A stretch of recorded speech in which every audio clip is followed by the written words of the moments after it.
இன்றைய சாய் சித்ரா மாரத்தான் நிகழ்ச்சி இடம்பெறுகின்ற விருந்தினர் இயக்குனர் நந்தகுமார்.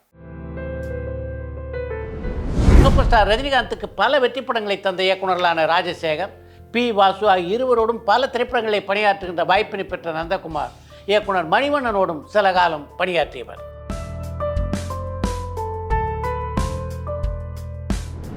புரட்சி கலைஞர் விஜயகாந்த், பிரசாந்த் ஆகியோர் இயக்குகின்ற வாய்ப்பினை பெற்ற நந்தகுமாருடைய முதல் படைப்பு மிகப்பெரிய பொருட்செலவிலே உருவான ஒன்று.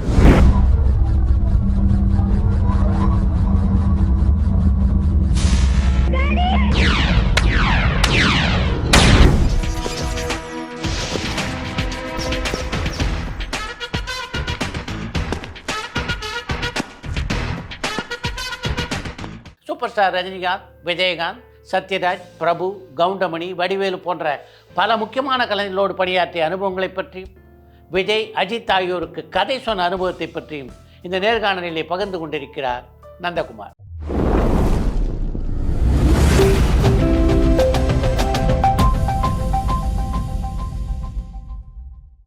வணக்கம். வணக்கம் சார். அறந்தாங்கிலேருந்து சென்னைக்கு புறப்பட்டு வரும்போதே உதவி இயக்குனராக சேர வேண்டும் அப்படின்ற எண்ணத்தில் தான் வந்தீங்களா? இல்லை, நான் அசிஸ்டன்ட் டைரக்டர் ஆகணுன்னு தான் சென்னைக்கே வந்தேன் சார். நான் காலேஜ் படிக்கும் பொழுது என்எஸ்எஸில் என்னை வந்து சேர்மனாக போட்டிருந்தாங்க. அப்போ நாங்கள் என்ன பண்ணுவோம், இயர்லி ஒன்ஸ் வந்து ஒரு வில்லேஜை தத்து எடுத்துகிட்டு அந்த காலேஜ் ஸ்டூடெண்ட்ஸ் எல்லாம் போயிட்டு நாங்கள் வந்து அந்த வில்லேஜுக்கு ஓரளவு சர்வீஸ் பண்ணுவோம், இந்த ரோடு இதெல்லாம் போடுறது.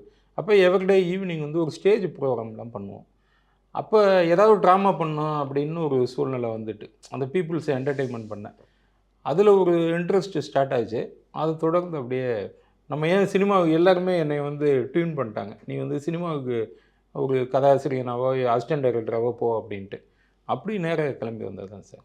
அப்போ உங்களுக்கு வந்து நீங்கள் நேசித்த இயக்குனர்னா யார் யார்? எனக்கு நான் புறப்பட்டு வரும்பொழுதே முதல்ல வந்து எல்லாருக்கும் உள்ள கனவு தான் பாரதி ராஜா சார் மைண்டில் வச்சுக்கிட்டு தான் ட்ரெயின் ஏறுறது. அப்புறம் இறக்கி விட்டதுக்கப்புறம் தான் ஒவ்வொருத்தருக்கு எந்த வாசல் திறக்குதோ அங்கே போயிடுவாங்க. அப்போ எல்லாருடைய ஒரு கனவு இலக்கு வந்து பாரதி ராஜா சாரினுடைய ஆஃபீஸு, அந்த பார்சன் காம்ப்ளெக்ஸ், அதுதான் எல்லாத்துக்கும் வரும். அப்படி வந்தேன். அவர்கிட்ட வாய்ப்பு கிடைக்கல. அப்போது சுற்றும் பொழுது அப்போ ஜே துரைன்னு ஒரு ப்ரொடியூசர் சார், அவர் வந்து கரகாட்டக்காரன்னா எடுத்தார், உங்களுக்கு தெரிஞ்சுக்கும். அவர் வந்து எங்கள் ஊருக்கு பக்கத்து ஊர். அப்புறம் அவருடைய பரிச்சயம் கிடச்சி அவர்கிட்ட போயிட்டு இது மாதிரி நான் அசிஸ்டன்ட் டைரக்டர் ஆகணும் அப்படின்லாம் சொல்லி அவரை ரொம்ப நாள் ஃபாலோ பண்ணேன். அப்போ அவர் ராஜசேகர் சார்கிட்ட கூட்டிகிட்டு போனாங்க. அப்போ ராஜசேகர் சார் ரொம்ப பீக்கில் இருக்கார், நிறைய ரஜினி படம் அப்படிலாம் எடுத்துகிட்டு இருப்பாங்க. அப்புறம் நான் போயிட்டு அசிஸ்டன்ட் டைரக்டர் ஆகணும் அப்படின்னேன். அசிஸ்டன்ட் டைரக்டர் ஆகணும்னா அப்போல்லாம் வந்து நிறைய டெஸ்ட் மாதிரிலாம் வைப்பாங்க, ஹேண்ட் ரைட்டிங் உங்களுக்கு தெரியாது. அப்புறம் அந்த குவாலிஃபிகேஷன் அதெல்லாம் பார்த்துட்டு அப்போ என்ன பண்ணார், உனக்கு கதையெல்லாம் எழுத தெரியுமா? எனக்கு எழுத தெரியும் அப்படின்னேன். சரி, நீ ஒரு கதை எழுது, குமுதம், ஆனந்தவுடன், சாவி, இதயம் பேசுகிறது, ஒரு 4 மேகசினில் எதுலையாவது உன் கதை வந்ததுன்னா என்னை வந்து பார்க்கணுன்னு அனுப்பி விட்டார். இதுதான் டெஸ்ட்டு. அப்புறம் வந்து ஒரு 4 பத்திரிகைக்கும் 4 கதை அனுப்பிச்சி விட்டேன். அதில் சாவியில் ஒரு கதையும் குமுதத்தில் ஒரு கதையும் வந்தது. ஒரு மாதத்துக்குள்ளே வந்துட்டு அப்புறம் வந்ததுக்கப்புறம் அந்த புக்கெல்லாம் எடுத்துக்கிட்டு அவர்கிட்ட போனேன். ஆனால் அதுக்கு முன்னாடியே அவர் வாங்கி படிச்சுட்டாரு. வாயா, என்ன நீ எழுதுன அந்த சக்கரம் கதை வந்திருக்கு, எப்படி முடியும்லாம் வந்திருக்க, நல்லா இருக்கு அப்படின்னு சொல்லி அப்புறம் அப்படி உள்ளே வந்தேன். எந்த படம் முதல்ல நீங்கள் அவரோட இணைந்து பணியாற்றேன்? நான் ஃபஸ்ட்டு வந்து அவர்கிட்ட கழுகுமலை கல்லன்னு ஒரு படம் சார், சரண்ராஜ். அந்த படம் தான் முதல்ல உதவி இயக்குனராக வந்தேன். அப்புறம் பாட்டி சொல்லி தட்டாத, அப்புறம் பாமா மாட்ட பங்கர் பட்டன்னு அதனுடைய ரீமேக் வருஷன் தெலுங்கு. அப்புறம் மாப்பிள்ளை, அப்புறம் தர்மதுரைன்னு ஒரு படம். ரஜினிகாந்தோட 2 படம் ஒர்க் பண்ணியிருக்கேன் நீங்கள்? ராஜசேகர் சார்கிட்ட 2 படம் வேலை பார்த்தேன், மாப்பிள்ளை அண்டு தர்மதுரை. எப்படி இருந்தது அந்த அனுபவம்? ஷூட்டிங் ஸ்பாட்டில் ஃபஸ்ட்டு டே ரஜினி சார் பார்க்கையில் ரொம்ப பிரமிப்பாக இருந்துச்சு. ஏன்னா அவங்கெல்லாம் பெரிய ஒரு ஸ்டார், நம்ம வந்து ஸ்க்ரீனில் கீழே உட்காந்து இப்படி அண்ணாந்து பார்த்த ஒரு பெரிய மாபெரும் நடிகர். அவர் பக்கத்துலேயே போய் நின்று வேலை செய்கிறோம்னோடனே ஊரில் என்ன பார்க்கவே ஒரு கூட்டம் வந்தாங்க, ஏன்னா ரஜினி சாரை பார்த்தவொடனே வந்திருக்கான் அப்படின்ட்டு. ஸோ அது ஒரு பெரிய நெகிழ்ச்சியான சம்பவம். அதே போல் ராஜசேகர் சாரும் எப்படின்னா, ரஜினி சாரும் நம்ம வெளியில் பார்க்கக்கூடிய அளவுக்கு ஒரு அவ்வளோ பெரிய ஜெயிண்ட்டு அப்படிலாம் இல்லை. அவர் பார்க்கும்பொழுது ரொம்ப சாதாரணமாக பழகுறாரு. இப்படி தான் இருப்பாங்களா அப்படின்ட்டு ரொம்ப பிரமிப்பாக இருக்கும். ராஜசேகர் சார்கிட்டையும் ரொம்ப நல்ல ஃப்ரெண்ட்லியாக இருப்பார். அவங்க 2 பேரும் நல்ல க்ளோஸ் ஃப்ரெண்ட்ஸ். ஆமாம். ஏன்னா அப்போ ஒரு சம்பவம் கூட சொன்னாங்க. நான் அந்த படம் வேலை செய்யலை, படிக்காத இன்னொரு படம் சார். அந்த படம் டபுள் பாசிட்டிவ் ரெடி ஆகிடுச்சு. ஏன்னா அப்போ உங்களுக்கு தெரியும் அந்த பேட்டர்னு. டபுள் பாசிட்டிவ் ரெடி ஆனோடனே இளையராஜா சார் படம் பார்ப்பார். பார்த்துட்டு உடனே நெக்ஸ்ட் டே ரீரிகார்டிங் போடுவாங்க. அன்னன்னைக்கு நைட்டு மிக்ஸ் ஆகும். 1 வீக்கில் ஃபஸ்ட் காப்பி வந்து சென்சாரே ரிலீஸ் ஆகிடும். இப்படி இருக்கப்போ டபுள் பாசிட்டிவ் பார்த்தாங்களாம் படிக்காதவன். படம் டபுள் பாசிட்டிவ் பார்த்துட்டு படம் முடிஞ்சு போச்சு, எல்லாமே டிஸ்போஸ் ஆகி போயிட்டாங்க. ராஜசேகர் சார் இங்கே ஒரு சாங் வேணும் அப்படின்ட்டாரு. சாங்கை ப்ரொடியூசருக்கு டென்ஷன் ஆகிட்டாங்க. நெக்ஸ்ட் வீக் ரிலீஸு, இப்போ போய் சாங்கெல்லாம் கேட்டுட்டு இருக்கிறீங்கன்னு, இங்கே சாங் வச்சா தான் நல்லா இருக்குன்னு போயிட்டாராங்க. பஞ்ச அருணாச்சலம் சார் வந்து அவரும் பெரிய ஒரு ரைட்டரு, அவரும் ஒரு ராஜசேகரும் ஒரு பெரிய டைரக்டரு. இல்லை சொன்னால் சரியாக இருக்கும், ரஜினி இவங்க அம்பிகா 2 பேர்த்த உடனே பிடிக்கணும் அப்படின்னா எங்கெங்கே பிடிக்க, எல்லாம் பாம்பே எங்கேன்னு போயிட்டாங்க அப்படின்ட்டு. இல்லை டைரக்டர் கூப்பிடுங்கன்னு வந்துட்டார் ரஜினி சார். ராஜசேகர் சொன்னால் ஏதாவது காரணம் இருக்கணும். நெக்ஸ்ட் டே நைட்டே ஷூட்டிங் வைங்கன்ட்டாங்க. சாங்கெல்லாம் என்னன்னு தெரியாது. உடனே ராஜா சார்கிட்ட போனோடனே காலையில் கம்போசிங் பண்ணி மத்தியானத்துக்குள்ளே ரெக்கார்ட் பண்ணி அன்றைக்கி நைட்டு ஷூட்டிங். ஒரே நைட்டில் எடுத்துகிட்டு நெக்ஸ்ட் டே எல்லாம் போயிட்டாங்க. அந்த சாங்கை வேகமாக ஆட் பண்ணிட்டாங்க சார். அதுதான் ஊரை தெரிஞ்சுக்கிட்டேன், உலகம் புரிஞ்சுக்கிட்டேன். First class song. அந்த சாங்கு வந்து பட்டி தொட்டிக்கெல்லாம் பட்டையை கலப்புனுச்சான். அப்போ தான் சொல்லுவாங்க ரஜினி சார்லாம் வந்து அதுக்கப்புறம் ராஜசேகர் அவர் ஜட்ஜ்மெண்ட் வந்து இந்த இடம் அப்படி ஒரு சாங்கு வந்தால் நல்லாயிருக்கும். அதாவது ரஜினிகாந்த் அப்படின்னு ஒரு இமாலய நடிகனை பயன்படுத்திக்கவும் தெரிஞ்சவர், நல்ல டைரக்டர் அவர். இது மாதிரி நீங்கள் பணியாற்றிய படத்தில் ஏதாவது அனுபவம் உண்டா? நாங்கள் தர்மதுரைன்னு ஒரு படம் ஒர்க் பண்ணோம் சார். அந்த படம் என்ன ஆயிடுச்சுன்னா, அது முதல்ல அதுக்கு பேர் வந்து காலம் மாறி போச்சு சார். காலம் மாறி போச்சுன்னு டைட்டில் வச்சு ஒரு 13 நாள் ஷூட் பண்ணோம். ஷூட்டிங் நடந்தது. வாசன் ஹவுஸ்னு அப்போ இருந்தது, இப்போ இல்லை. வாசன் ஹவுஸ்லேயே ஷூட்டிங் நடந்துச்சு சார். 13 நாளும் தினமும் ரஜினி சார் ஒருவர் நடிப்பார், சரண்ராஜ், ரமேஷ் அரவிந்த் இவங்கெல்லாம் நடிச்சுட்டு இருக்காங்க. என்ன நினச்சாரோ ஒரு 10 நாளைக்கு மேலே ரஜினி சாருக்கு ஒரு இன்வால்மெண்ட் வரல. இது கதை போக்கு சரியா இல்லை, இன்னும் ஒரு 15 நாள் நடந்தால் படமே முடிஞ்சுக்கும், இது கதை சேஞ்ச் பண்ணணும்னு அவர் பேச ஆரம்பிச்சிட்டாரு. அப்புறம் பஞ்சு சார் இவங்க எல்லாருமே ஒன்றா உட்காந்து எல்லாம் பேசி முடிவு பண்ணி 13வது நாள் ட்ராப். அந்த படத்தை நிப்பாட்டாங்க. இது கதையை மாற்றிட்டு அதுக்கப்புறம் நம்ம பண்ணுவோன்னு. எனக்கு ஏன்னா ரஜினி சார் கூட ஒரு படம் வேலை பார்த்துட்டு இருக்கோம், 2வது படம் நின்று போச்சு அப்படின்ட்டு. உடனே என்ன பண்ணிட்டாரு, இப்போ இது நடக்குமா நடக்காதான்னு எங்களுக்கெல்லாம் ஒரு க்யூரியாசிட்டி. நைட்டு வந்தோடனே ரஜினி சாருக்கு வந்துட்டார். ரொம்ப சிம்பிளாக இருப்பார். டைரக்டர் வந்து பார்த்து எல்லாம் பேசிவிட்டு, தேவான்னு ஒரு படம் கன்னட படம் இருக்குது, அந்த படத்தை பாருங்கன்னு கேசட் கொடுத்துட்டு போயிட்டார். அன்னைக்கு நைட்டே உட்காந்து படம் பார்த்தோம். கன்னடத்தில் விஷ்ணுவர்தன் நடித்த படம். இதை வந்து ரீமேக் பண்ணிவிடுவோன்ட்டார். ஓவர் நைட்டு பார்த்து நெக்ஸ்ட் டே உட்காந்து ஒன்லைன் எழுதி படப்படன்னு 1 வீக்கில் ரெடி பண்ணி உடனே ஆரம்பித்த படம் தான் தர்மதுரை. அது பெரிய சென்சேஷனல் ஹிட் ஆச்சு. நீங்கள் உதவி இயக்குனராக ரஜினிகாந்தை பார்த்த போது எப்படிப்பட்ட ஒரு பிரமிப்பு இருந்தது? எனக்கு அன்னைக்கு நைட்டு ஃபுல்லாக வந்து சுத்தமாக தூங்கலை சார். ஏன்னா ரஜினி சார் கூட இப்போ நான் வேலை பார்த்ததை விட அப்போ வந்து ஸ்டில் கேமராமேன் இருப்பாங்க. அந்த ஸ்டில் கேமராமேனை தான் குருவாக நினச்சி பின்னாடியே சுற்றினேன். எப்படியாவது ஒரு ஃபோட்டோ எடுத்து பக்கத்தில் நாளைக்கு வேலைக்கு இருப்பேனான்னு தெரியாது. ரஜினி சார் கூட நிற்கையில் எப்படியாவது எடுத்துக்கணும் கெஞ்சி அவர்கிட்ட. அது வந்து அல்லு அர்ஜுனான்னு அல்லு அரவிந்த் சார் தான் ப்ரொடியூசர். அது கீதா ஆர்ட்ஸ் மாப்பிள்ளை தானே? மாப்பிள்ளை. அவங்க தெலுங்கு அல்லு அர்ஜுன் அப்பா பெரிய கம்பெனி. அவங்களும் எல்லாமே ஆந்திராவிலேருந்து வந்த குரூப்பு அப்படின்லாம் இருந்தாங்க. அப்புறம் இவன் ஏன் அந்த ஃபோட்டோகிராஃபர் பின்னாடியே சுற்றிக்கிட்டு இருக்கான் அப்படின்லாம் கூட டைரக்டர் கேட்டார். அப்புறம் போயிட்டு ஃபோட்டோ எடுத்துட்டோம். நான் சும்மா பக்கத்தில் நின்று ஒரு ஃபோட்டோ எடுத்துட்டேன். அப்புறம் அந்த ஃபோட்டோ ரொம்ப நாள் இன்னும் வச்சுருக்கேன். எனக்கு வந்து அது மறக்க முடியாத நாள். அப்புறம் ஷெட்யூல் முடிஞ்ச உடனே இம்மிடியேட்டாக ஒரு பஸ்ஸை பிடிச்சி ஊருக்கு போயிட்டேன். இந்த ஃபோட்டோ பிரிண்ட் போட்டு போய் அது ரஜினி சார் கூட நான் ஃபோட்டோ எடுத்தேன். அதுவே பெரிய சாதிச்ச மாதிரி ஆயிடுச்சு எனக்கு. ஒரு டைரக்டராக ராஜசேகர்கிட்ட என்ன ஒரு தனித்தன்மையை பார்த்தீங்க நீங்கள்? ராஜசேகர் எப்படின்னா சார் ரொம்ப தெளிவான ஒரு ஆர்டிஸ்ட், டைரக்டர். அவர் என்னென்னா அவர் வந்து எங்களுக்கு ஒரு இது சொல்லி கொடுப்பாரு. ஸோ சினிமாவில் வந்து ஆர்டிஸ்ட்னா யார், ஸ்டார்னா யார் அப்படின்ட்டு. இப்போ கமலஹாசன் வந்து ஒரு ஆர்டிஸ்ட்டு. ஒரு கதை எழுதணும்னா அதை வந்து இப்போ வேறு டைமென்ஷனில் மோல்டு பண்ணி கொடுக்கக்கூடிய ஒருத்தர். ரஜினிகாந்த் வந்து ஸ்டார்னால் அந்த ஒரு லோ ஆங்கிள் வைக்கணும், அவருடைய வாக்கிங்கு, ஆடியன்ஸ் வந்து எப்படி அவரை பார்ப்பான் அப்படின்னு எப்போவுமே வந்து அண்ணாந்து தான் பார்க்க வைப்பார் ரஜினிகாந்த் அப்படின்னு. அவர் சில ஃபார்மேட்டை வச்சுருப்பார், ஆனால் எடுக்கையில் அந்த இதுவே தெரியாது சார். அவர் அதிகமாக எடுக்கக்கூடிய நாள் 40 நாள் தான் ஷூட்டிங் பண்ணுவார். அது பெரிய படம். சின்ன படம்னா 20 நாள் தான் எடுப்பார். இது அவருடைய சிஸ்டம். ரஜினி சார் படம்னா 40-42 நாளில் முடிச்சுடுவார். ஆனால் காலையில் லேட்டாக வருவார் சார். 10:30 மணிக்கு முன்னாடி வரமாட்டார்.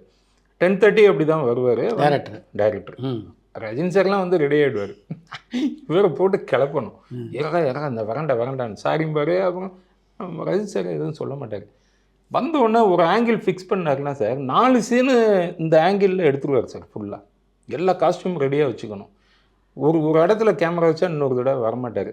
எல்லாத்தையும் ஒரு ரவுண்டு சுற்றிட்டு 4 மணிக்கு அனுப்பிச்சிடுவார். ஃபஸ்ட்டு ஹீரோவை அனுப்பிச்சிடுவார். 4:30 மணிக்கு ஹீரோயினி, 5 மணிக்கு அப்படி அப்படியே ஸ்டெப் பை ஸ்டெப்பாக 5:45 பேக்கப் பண்ணிடுவார். 5 சீனு முடிச்சிடுவார். ஆனால் எல்லா சீனுக்கும் சம்மந்தம் இல்லாமல் இருக்கும் ஃப்ரேமிங். லென்ஸு சென்ஸ் ரொம்ப உள்ளவர். அந்த மாதிரி க்ளோஸ்அப் வந்து எதில் 100ல் எடுக்கணும், 75க்கு யாரில், அதெல்லாம் கரெக்டாக சொல்லுவார். நல்ல ஒரு டைரக்டர் சார். டெக்னிக்கலாகவும் சரி, அதே மாதிரி ஸ்கிரிப்ட் வைஸும் ரொம்ப நல்ல டைரக்டர். அவருடைய கதை விவாதத்தில் பங்கு பெறக்கூடிய வாய்ப்பெல்லாம் உங்களுக்கு கிடைச்சிருக்கா? கிடைச்சிது சார். அதாவது அவர் கதைன்னா மிகப்பெரிய ஜாம்பவான்கள்லாம் இருப்பாங்க. ஃபஸ்ட்டு வந்து எனக்கு தெரிஞ்சு நான் பார்த்த வரையிலும் ஸ்க்ரீன் பிளே இதில் எல்லாம் பார்த்தா பஞ்சு சார்லாம் ஒரு பெரிய ஒரு பிதாமகன்னு சொல்லலாம். அவ்வளோ பெரிய ரைட்ரு. அதுக்கப்புறம் கலைமணி சார், அப்புறம் திருமாறன் சார் அப்போ ஒரு சில நேரங்களில் வந்திருக்காரு. சுந்தரராஜன் சார் இப்போ அது வருவார். ராஜசேகர், இப்படிலாம் ஒரு டீம் வந்து உட்காருவாங்க சார். காலையில் வந்து உட்கார்ந்தோடனே இன்றைக்கி மத்தியானம் என்னப்பா சாப்பிட்லாம்பாங்க.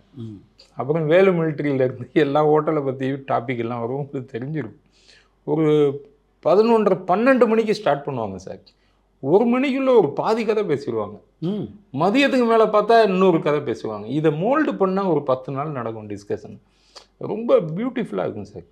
அவங்களுக்கு வந்து ஒரு ஹீரோவுக்கு என்ன சீன் பண்ணணும், அது வராத சீனாக இருக்கணும், அந்த ஹீரோவுடைய எமோஷ்னல் பாயிண்ட்டு எல்லா நரம்புலையும் தேடி பிடிச்சி உள்ளேருந்து எசன்ஸை எடுத்துக்குவாங்க. அந்த மாதிரி ஒரு பெரிய ஜாம்பவான்கள் தான். அந்த மாதிரி ரைட்டர்ஸ் அன்னைக்கு அமைஞ்சது. அந்த படத்தினுடைய வலிமை இன்றைக்கும் எவ்வளவு பவர்ஃபுல்லாக இருக்குன்னு உங்களுக்கும் தெரியும் சார். ஏன்னா எந்த படம் போட்டாலுமே அந்த படத்தை இன்றைக்கும் உட்கார்ந்தோம்னா அசராமல் பார்க்க முடியும். தீர்க்க சுமங்கலிலாம் சமீபத்தில் ஒரு நாள் பார்த்தேன், என்னால் மாற்றவே முடியல.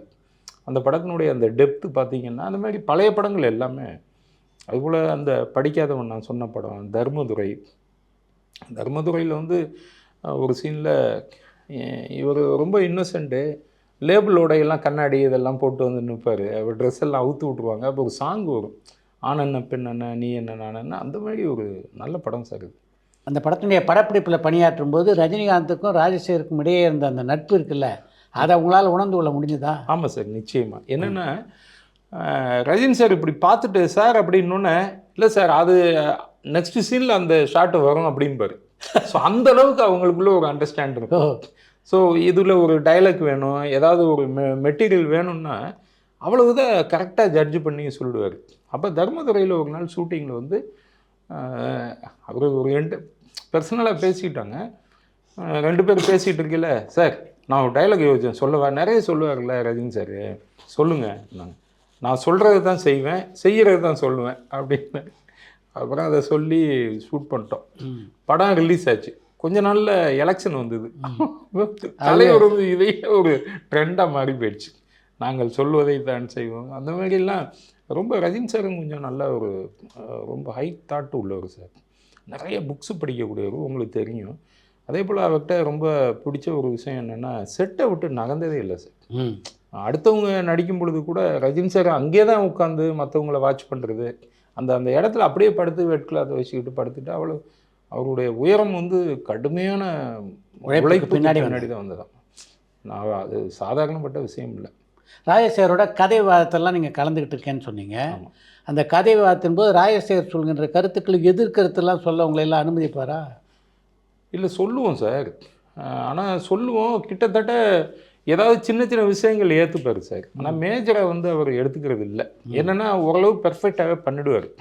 முதல்ல வந்து அவருக்கு நிறைய படிக்கணும் சார். நிறைய எப்போவுமே வந்து புக்கு படிச்சுட்டே இருக்கணும். நம்ம ஹாலில் அவர் வரும்பொழுது சும்மா உட்காந்துருந்தோம்னா பேசிகிட்டு இருந்தால் கோவம் வந்துடும் அவருக்கு. ம். அதிகபட்சமான அவர் கோவம் வந்தால் முட்டா பேலம்பார். டேய் முட்டா பேல புக்கு எடுத்து படுறா. செல்ஃப் ஃபுல்லாக புக்கு இருக்கும். நான் சும்மா வந்து ஒரு நாள் லாசா ராமமிர்தம் புக்கு என்னடா படிச்சுட்டு இருக்க? லாசா படிச்சுட்டு இருக்கேன். பார்க்கடல். அப்படியா? அதில் உனக்கு பிடிச்ச சாப்டர் எதுன்னாரு. ஐயோ இல்லை சார் பொய் சொல்லாத முட்டா பேல படுறா ஃபுல்லாக அப்படிம்பாரு. அப்புறம் விரலை விட்டு வெதுக்கிறதா சிலிண்டர் இருக்கிறதா, ஸோ உள்ளே குதித்தால் தான் நீச்சல் வரும் அப்படிங்கிற கோட்டில் இருந்து அப்புறம் நிறைய அந்த மாதிரி சொல்லி கொடுப்பாரு. அவர்கிட்ட வந்து ஒரு மாணவனாக இருந்ததை விட சீடனாக இருந்ததுன்னு தான் சொல்லணும் சார். மாணவனுக்கும் சீடனுக்கும் நிறைய வித்தியாசம் இருக்குது. ஸோ ஒரு நல்ல குரு அவர். ராஜேஷருடைய மரணம் உங்களை எப்படி பாதிச்சுது? இல்லை ரொம்ப நான் வந்து பாதிக்கப்பட்டேன் சார். மற்றவங்க எப்படின்னு தெரியாது. ஏன்னா அவருடைய கடைசி 3 நாள் அந்த ஹாஸ்பிட்டலில் நானே தான் இருந்தேன். அவர் லிவர் ஜாண்டிஸ் வந்து இருந்தது. அதை கவனிக்கலை. அவர் லிவர் ஜாண்டிஸோட மலேசியா போயிருந்தார். மலேசியா போயிட்டு அதுக்கப்புறம் பீமன்னு ஒரு டைட்டில் வச்சுட்டு படம் பண்ணுறதுக்கு டிஸ்கஷன் நடந்தது. ரஜினி படமா? இல்லை ரஜினி இல்லை, அது மம்மூட்டி, சுரேஷ் கோபி, சிரஞ்சீவி இப்படி ஒரு காம்பினேஷன் பஞ்சபாண்டவர்களை வச்சு பண்ணார். ஆமாம் சார். அதுக்கு வந்து கேரளாவில் இருந்தால் வந்தாங்க ரைட்டர்ஸு, அதுக்கப்புறம் ப்ரொடியூசரு எல்லாம் வந்து டிஸ்கஷன் நடந்துகிட்டு இருந்துச்சு. தர்மதுரை 100வது நாள் ஃபங்க்ஷனுக்கு அமிதாப் பச்சனையெல்லாம் கூப்பிடலான்னு எஸ் ராமநாதன் தான் ப்ரொடியூசர். ஏன்னா அவர் தான் அமிதாப் சார் எல்லாம் இன்ட்ரோடியூஸ் பண்ணார். அவர் போய் இன்வைட் பண்ணி ஃபங்க்ஷனுக்கு வந்து அவரை ஃபிக்ஸ் பண்ணிட்டாங்க. தந்தி எல்லா பேப்பர்லேயுமே வந்து ஆடெல்லாம் வந்துடுச்சு 100வது நாள்லாம்.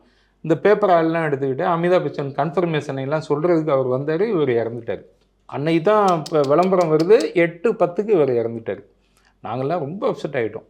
ஒரு 100வது நாள் ஒரு மரணம், அதுக்கப்புறம் மம்மூட்டி படம் டேக் ஆஃப் ஆனது. ஸோ ரொம்ப கஷ்டமாக இருந்துச்சு.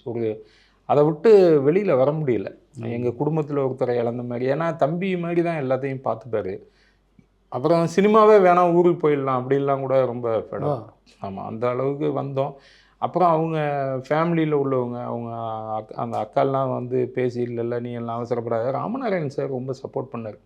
அவங்க 2 பேரும் நல்ல ஃப்ரெண்ட்ஸு. ஆமாம். அப்போ என்னை கூப்பிட்டு வந்து நீ வந்து அப்செட் ஆகாத, நீ உனக்கு விருப்பம் இருந்தால் என் கூட வேலை செய்ய, இல்லை வேறு எங்கேயும் போய் ஜாயின் பண்ணணும்னாலும் ஜாயின் பண்ணிக்க அப்படின்லாம் சொல்லி அப்புறம் மணிவண்ணன் சார்கிட்ட போய் அசிஸ்டண்டாக சேர்ந்தேன். எந்த படத்தில் மணிவண்ணன்கிட்ட சேர்ந்தீங்க? மணிவண்ணன்ட்ட நான் 3வது கண்ணுன்னு ஒரு படம் போனேன் சார்.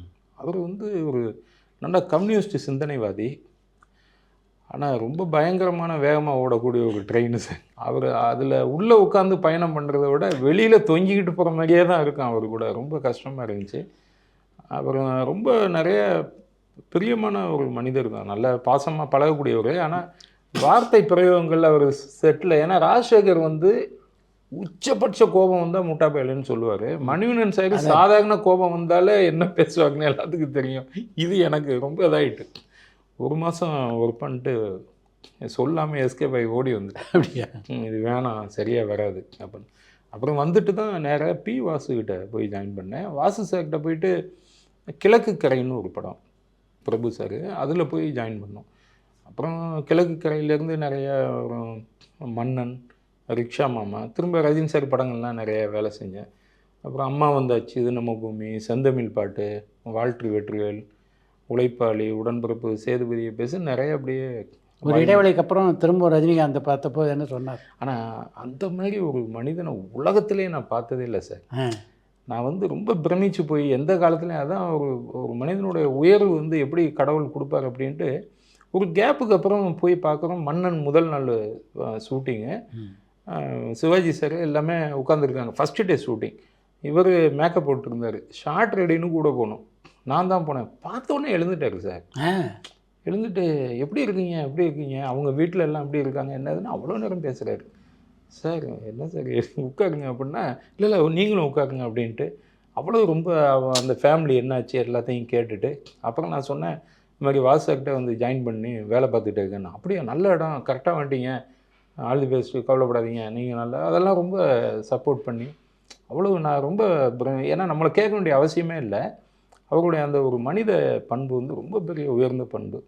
ராஜசேகருக்கும் ரஜினிகாந்துக்கு இருந்த உறவு மாதிரி பாக்ஸுக்கும் ரஜினி கூட நல்ல உறவு இருந்தது. ஆமாம் சார், நல்ல அண்டர்ஸ்டாண்டிங். அதை வந்து உங்களால் உணர முடிஞ்சது அந்த படத்துடைய படப்பிடிப்பில்? ஆமாம் சார், கட்டாயமாக. என்னென்னா ராஜசேகர் வந்து எப்படின்னா ரஜினி சாரினுடைய அந்த தம்பிக்கு எந்த ஒரு காலங்கள்ல இருந்து பழகுன நட்பு அது ஒரு மாதிரி இருக்கும். இது இவர் ரஜினி வளர்ந்ததுக்கு பின்னாடி அவரோட வளர்ந்ததுக்கு அப்புறம் பின்னாடி வந்து அவங்க சேர்ந்து வளர்ந்தாங்க. சேர்ந்து ரொம்ப எக்ஸாக்டான சேர்ந்து வளர்ந்தாங்க. அவங்க வளர்ந்ததுக்கு அப்புறம் சேர்ந்தாங்க. அதே சமயத்தில் வால் சார்கிட்ட இருக்க ஒரு குவாலிட்டி வந்து ரஜினி சாருக்கு மறைமுகமாக பிடிக்கும். என்னென்னா ரொம்ப கமாண்டிங் சார். இது ஓடுது ஓடல அதெல்லாம் அப்புறம் ஒன்று முடிவெடுத்துட்டோம், நம்ம எடுத்த முடிவை சரியாக செஞ்சிடணும்னு நினைப்பார் வால் சார். அதே மாதிரி ஒரு ஆர்டிஸ்ட்டை வந்து வேஸ்ட் பண்ணிடவே மாட்டார். ரஜினி சார் வராருன்னா மேக்ஸிமம் எப்படி அவங்கள டைமிங்க்கு வர வச்சு டைமிங் அனுப்புறது, அதே போல் நல்ல ஸ்கிரிப்டு நல்ல ஒரு மார்க்கெட்டிங் பண்ணி, அதே சமயம் அந்த நேரங்களில் சார் அதிகமான வியாபாரம் பண்ணப்பட்ட படம் வந்து உழைப்பாளி தான். ஏன்னா வால் சார் உங்களுக்கு தெரியும், அது ரஜினி சார்னுடைய இதில் உழைப்பாளி ரொம்ப பெருசாக மிகப்பெரிய போராட்டத்தில் இருந்த போது. ஆமாம், அது படைப்பாளி படத்தினுடைய துவக்க விழாலே பெரிய போராட்டம்லாம். ஆமாம், அது என்னென்னா குண்டு வச்சுட்டாங்கன்னு சொல்லிட்டாங்க. ஃபஸ்ட்டு டே உழைப்பாளிக்கு ஒரு செட்டு வாகினியில் போட்டிருந்தோம். இப்போ வந்து பாம்பு வச்சுட்டாங்கன்னு சொல்லி கமிஷனர் ஆஃபீஸிலேருந்து நாய் எல்லாத்தையும் பிடிச்சிட்டு வந்துட்டாங்க. நாங்கள் என்னடா ஷூட்டிங் வந்தோன்னா நாய் போலீஸ் எல்லாம் வந்து எல்லாம் பாம்பு இருக்குன்னொன்னே தலை தெரிச்சு ஓட்டாங்க எல்லாம். அப்புறம் உள்ள செக் பண்ணி எல்லாம் ரூமர் தான் ஷூட்டிங்கை ஸ்டாப் பண்ண வந்த நியூஸ்ன்னு. அப்புறம் அன்றைக்கே மத்தியானத்துக்கு மேலே ஸ்டார்ட் ஆகிடுச்சு. அப்புறம் நாயரெட்டியார் அப்போ இருந்தாங்க. அவர் நாயகர் சார் தங்க காசெல்லாம் முன்பணமாக கொடுத்தாரு. காயினை கொண்டு வந்து கொட்டினார் இப்படி. அப்புறம் கீழே எல்லாம் சேதறி ஓடுனது எல்லாம் எடுத்து ரஜினி சார் அப்புறம் அங்கே நிறைய பேர்த்துக்கிட்ட கொடுத்தாரு அது. ஆமாம், அவர் கொஞ்சம் காசு மட்டும் காரில் வச்சுட்டு அந்த மெமரபிளுக்காக நிறைய காயின்ஸ் வந்து ஃபேமிலி மேன்லாம் யாருன்னு கேட்டெல்லாம் கொடுத்தாரு அப்போ. ஆமாம் கொடுத்தாரு. நாங்கள்லாம் அடாடா இன்னும் கல்யாணம் பண்ணலன்னு நினச்சோம். பி. வாசனுடைய பல படங்களில் கவுண்டமணியும் செந்திலும் ஒர்க் பண்ணியிருக்காங்க. ஆமாம் சார். கவுண்டமணியோட பணியாற்றிய அனுபவம் எப்படி இருந்தது சார்? கவுண்டமணி சார் வந்து எப்படின்னா எல்லாருமே ஒரு ஆர்டிஸ்டினுடைய மைண்ட் செட் எப்படி இருக்குன்னா, காலையில் வந்தோடனே அவங்க டயர்டாக இருப்பாங்க, பல படம் தினமும் ஷூட்டிங்னு, இன்னைக்கு சீக்கிரம் முடிஞ்சால் கிளம்பிடலான்னு நினைப்பாங்க. இவர் போகவே மாட்டார் சார். சில நாளில் வந்து கவுண்டமணி சாருக்கு முடிஞ்சு போயிடும். ஆனால் உங்களுக்கு முடிஞ்சதுண்ணே 4 மணிக்கு ஒரு 4:30 மணிக்கு முடிஞ்சதுண்ணே. அப்படியா ஏப்பா இல்லைண்ணே முடிஞ்சுது, வேறு ஏதாவது சீனில் சேர்த்துக்கங்கப்பா. ஷூட்டிங் உங்களுக்கு முடிஞ்சதுன்னா போக மாட்டார் சார். போகாமல் அங்கேயே அப்படியே பின்னாடியே ரவுண்ட் அடிச்சுட்டே இருப்பார். வா சார் ஏன் முடிஞ்சு போச்சுன்னாங்க, இந்த சீனில் என்னை சேர்த்துக்கங்களேன், அங்கே ஓரமாக நிற்கிறேன் பாரு. அவருக்கு நடிச்சுட்டே இருக்கணும் சார். எதுலையாவது சும்மா நிற்கிறேன்ப்பா, காமெடி தானேப்பா, காமெடிக்கு நல்லா ஏதாவது ஒன்று ஹெல்ப்பாக இருக்கும் அப்படின்னு சரின்னு தலையாட்டினோம்னா சீனை அவருக்கு காலி பண்ணி சாப்பிட்டு போயிடும். சீன் அவர்கிட்ட போயிடும். அவர் உள்ளே வந்தாருன்னா சினிமாவை ரொம்ப பெரிய லெவலில் ஆழமாக நேசித்த ஒரு கலைஞர், நேசிக்கிட்டு இருக்கவர் தான் அவர் வந்து. இல்லைன்னா அவர் இன்னும் எக்ஸாக்டாக சொல்ல போனால் சார், கவுண்டமணியும் செந்திலும் தமிழ்நாட்டில் இருந்ததுனால ஒரு கவுண்டமணி செந்தில் சார், அவங்க ஹாலிவுட்டில் இருந்தால் லாரல் ஆல்டி சார், அந்த மாதிரியான ஒரு ஆர்டிஸ்ட் தான் செந்தில் அண்ணனும் சரி கவுண்டமணி சார்மே. சத்யராஜ் படப்பிடிப்பு இருக்கும்போது உங்களை மாதிரி ஆள்கிட்ட தான் ரொம்ப நேரம் பேசிட்டு இருப்பார், உண்மை தானே? ஆமாம் சார். அவர் வந்து அவர் அசிஸ்டன்ட் டைரக்டர்கிட்ட தான் பேசுவார். ஷார்ட்டுன்னா போவார், ஷார்ட்டு முடிஞ்சால் அசிஸ்டன்ட் டைரக்டர்கிட்ட வந்துடுவார். அது சுந்தரராஜன் சார்லாம் ஜாயின் பண்ணிட்டாருன்னா சொல்லவே வேணாம், அவ்வளோ காமெடி அவருக்கு. அவர் என்னமோ தெரியல, அசிஸ்டன்ட் டைரக்டரை விட்டு வெளியில் போக மாட்டார். அவர் டைரக்டரு அதர் ஆர்டிஸ்ட்டு யார்கிட்டையும் போக மாட்டார், அசிஸ்டன்ட் டைரக்டர்கிட்ட தான் எல்லா கதையும் பேசுவார். வாசுவோட பணியாற்றிய போது பல கதாநாயகர்களோடு பணியாற்றக்கூடிய வாய்ப்பு உங்களுக்கு கிடைச்சிது, இன்க்ளூடிங் விஜயசாந்தி. ஆமாம் சார். எப்படி இருந்தது அந்த அனுபவம் கதாநாயகனோட? விஜயசாந்தி வந்து ஃபஸ்ட்டு டே முதல் நாள் ஷூட்டிங்லேயே, ஏன்னா அப்போ வந்து பீக்கில் இருக்காங்க தெலுங்கில், அது வரும்பொழுதே ரொம்ப ப்ரௌடாக தான் இருந்தாங்க. அந்த கேரக்டரும் அந்த மாதிரி ரஜினி சார் இதெல்லாம் இருக்காங்க. அந்த அம்மாவும் வந்து ஒரு சூப்பர் ஸ்டார் தான், அப்போ லேடி சூப்பர் ஸ்டார். அவங்களுடைய பிஹேவியர் இதெல்லாம் பார்த்தா, நான் வால் சார் எப்படின்னா ரொம்ப மிலிட்ரி மேன் மாதிரி இருப்பார். அவங்க முதல் நாள் வந்துட்டு அப்படி இப்படிலாம் பண்ணி பார்த்தாங்க, நடக்கலை. இவர் ஹீரோ ஒருத்தர் தான் இங்கே வா அப்படின்னு வாங்க. அப்புறம் அவங்க புரிஞ்சுக்கிட்டாங்க.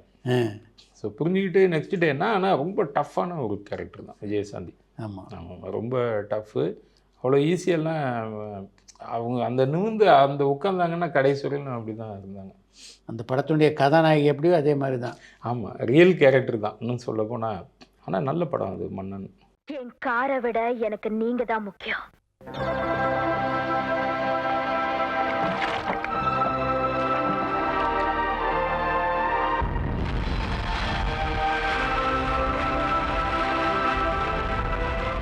மற்ற கதாநாயகர்கள் யாரோடெல்லாம் உங்களுக்கு நல்ல நட்பு உண்டு? நான் ஆக்சுவலாக அதிகமாக வேலை பார்த்தது சத்யராஜ் சார், அப்புறம் பிரபு சார் எல்லாமே இது பண்ணோம். எனக்கு மேரேஜ் எல்லாம் என்னுடைய நேட்டிவ் பிளேஸில் தான் நடந்தது, புதுக்கோட்டை டிஸ்ட்ரிக்டில். பிரபுன்னா எல்லாருமே வந்துட்டாங்க. ஓ ஆமாம், இங்கேருந்து அப்போல்லாம் ஃப்ளைட்டு இந்த மாதிரி ஃபெசிலிட்டிஸ் இல்லை. ஒரு 20 வருஷத்துக்கு முன்னாடி இருந்து திருச்சியிலேருந்து வரணும். அப்போ ப்ராட்கேஜே வராத காலம். மீட்ரு கேஜ் ட்ரெயின்லலாம் உட்காந்து வந்துட்டார் பிரபு சார். ஒரு கைண்டாக ஒரு இருப்பாங்க எல்லோரும் கூடயும். அதே போல் நம்பர் ஆஃப் மூவிஸும் நிறைய பண்ணோம் சார். இப்போ நம்பர் ஆஃப் மூவிஸ் எக்கச்சக்கமாக அன்றைக்கி நடந்துகிட்டு இருக்கும். இப்போ வந்து என்னென்னா ஒரு டைரக்டர் அதிகமாக பண்ணுற படமே 10 படம்னு இருக்குது. ஆமாம், ஒரு பிஸியாக அன்றைக்கி 2 வருஷத்துக்கு ஒரு படம் வருது. அப்புறம் அன்றைக்கி 1 வருஷத்துக்கு 5 படம் வரும். டேரக்டருக்கு ஒரு டைரக்டர் எப்போதுமே ஷூட்டிங்கில் இருக்கும். நாங்கள் வால்சாக்கிட்ட வேலை செய்யும் பொழுது எங்களுக்கு தூக்கன்றது அவுட்டோர் போகும்பொழுது ட்ரெயினில் தூங்கிட்டு போகிறது தான். ஏன்னா மற்ற நேரம் ஃபுல்லாகவே டே அண்ட் நைட் ஷூட்டிங் இருக்கும். அவரும் அசராமல் வேலை செய்வார் சார். காலையில் 5 மணிக்கு எழுந்து 5:30க்கெல்லாம் எடிட் ஷூட்டுக்கு வந்தாருன்னா எடிட்டிங், அது ஒரு படம். 9 மணிக்கு ஒரு படம் ஷூட்டிங்கு முடித்தோடனே ஈவினிங் 6 மணிக்கு இன்னொரு படம் டிஸ்கஷனு, இப்படி இருக்கும். நைட்டு வீட்டுக்கு போய்ட்டு டைலாக் எழுதுவார். இந்த மாதிரி ஒர்க் பண்ணிக்கிட்டு இருக்கோம். இன்றைக்கி வந்து அது குறையும். அப்போ பெரும்பாலான வாசு படங்களுக்கு இசையமைத்தவர் இளையராஜா. ஆமாம் சார். அவரோட பழக்கூடிய வாய்ப்பு உங்களுக்கு கிடைச்சதா? நிறைய கிடைச்சிது சார். ஏன்னா நிறைய சாங்கு இதெல்லாம் வந்து ரெக்கார்டிங் ஃபுல்லாக மேக்ஸிமம் நம்ம தான் போவோம்.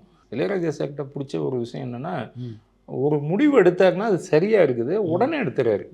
அது ஏதோ அவர் தன்னை வளர்த்துக்கிட்டாரா இறைவனுடைய பரிசான்னு தெரியல. அது என்னென்னா சார், அவர் ஒரு சுச்சுவேஷனுக்கு ஒரு டியூனை ஃபிக்ஸ் பண்ணாருன்னா அது எக்ஸாக்டாக அந்த சுச்சுவேஷனில் உட்காருது, உடனே ஹிட் ஆகுது. அது எப்படி அவரால் முடியுதுன்னு. ஏன்னா மன்னனில் வந்து பார்த்தீங்கன்னா அம்மா என்று அழைக்காத உயிரிலே சாங்கெல்லாம் வந்து சார், அது ரஜினி சாருக்கு உடன்பாடு இல்லை. அந்த சாங்கில் ரொம்ப ஸ்லோவாக இருக்கும்னு நினச்சாரு. ஆனால் ரொம்ப ஷார்ப்பாக கான்ஃபிடெண்ட்டாக சொன்னார் ராஜா சார், இது பெருசாக ஹிட் ஆகும் அப்படின்னாரு. கடைசியில் அது கோயிலாக போட ஆரம்பித்தாங்க அந்த சாங். இன்னி வரைக்கும் பார்ப்போம். அது அதெல்லாம் பீட் என்னென்னா அவருக்கு தெரியுது சார், இந்த டியூன் வந்து இந்த இடத்துல இது காப்பாற்றும், இது ஹிட் ஆகும் அப்படின்னு. அதே போல் தான் நான் வந்து ஏற்கனவே சொன்ன மாதிரி ராஜ்ஷேரி படத்திலோட இந்த படிக்காதவனில் ஏற்பட்ட நிகழ்ச்சி. ஸோ ஊரை தெரிஞ்சுக்கிட்டேன், உலகம் புரிஞ்சுக்கிட்டேன்னா அவருக்கு அந்த இசை வந்து எந்த அளவுக்கு இதை லிஃப்ட் பண்ணும் படத்தை அப்படின்னு அவர் தெரிஞ்சு வச்சுருக்காரு. அவர் அந்த ஞானம் இருக்குது.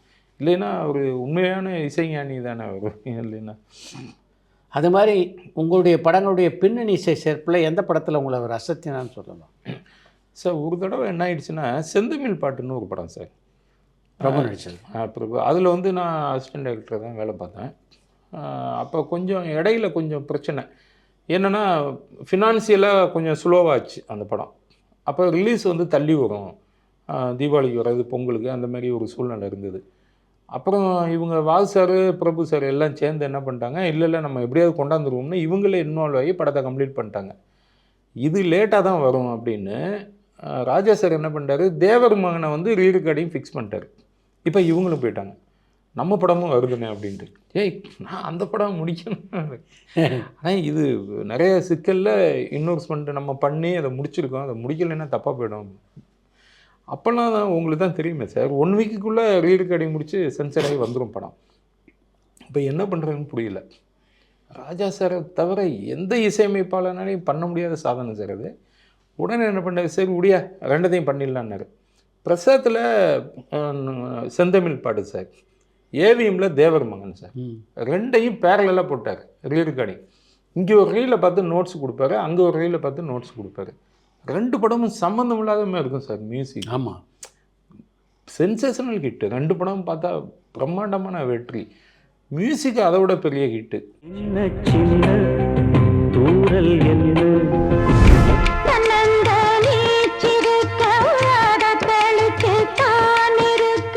இதெல்லாம் வந்து எப்படின்னு புரியல. அவருடைய இதுதான், அது ஒரு பெரிய ஒரு மிராக்கிள்னு தான் சொல்லணும். ஆஸ் எ டைரக்டர் வாசுக்கிட்ட உங்களுக்கு ரொம்ப பிடித்த விஷயம்னா எதை சொல்லலாம் சார்? அவர் என்னென்னா கமெண்டிங் சார். ஃபஸ்ட்டு அது நல்லது கெட்டதெல்லாம் நம்மளோட இருக்கட்டும், யோசிக்க முன்னாடி நல்லா யோசிச்சுக்கோ, இதுதான் டிசைட் பண்ணிட்டா மாறிடாது. ஏன்னா ஒரு பொருளை கொண்டு போய் சேர்க்கையில் நிறைய புற அழுத்தங்கள் வந்துக்கிட்டே இருக்கும், அதில் மாறினா நெளிஞ்சிரும். ஸோ எடுத்த கான்செப்டை கரெக்டாக ப்ரெசென்ட் பண்ணிடு அப்படின்னு சொல்லுவார். அதை நான் வந்து ரொம்ப ஸ்ட்ராங்காக கற்றுக்கிட்டேன்.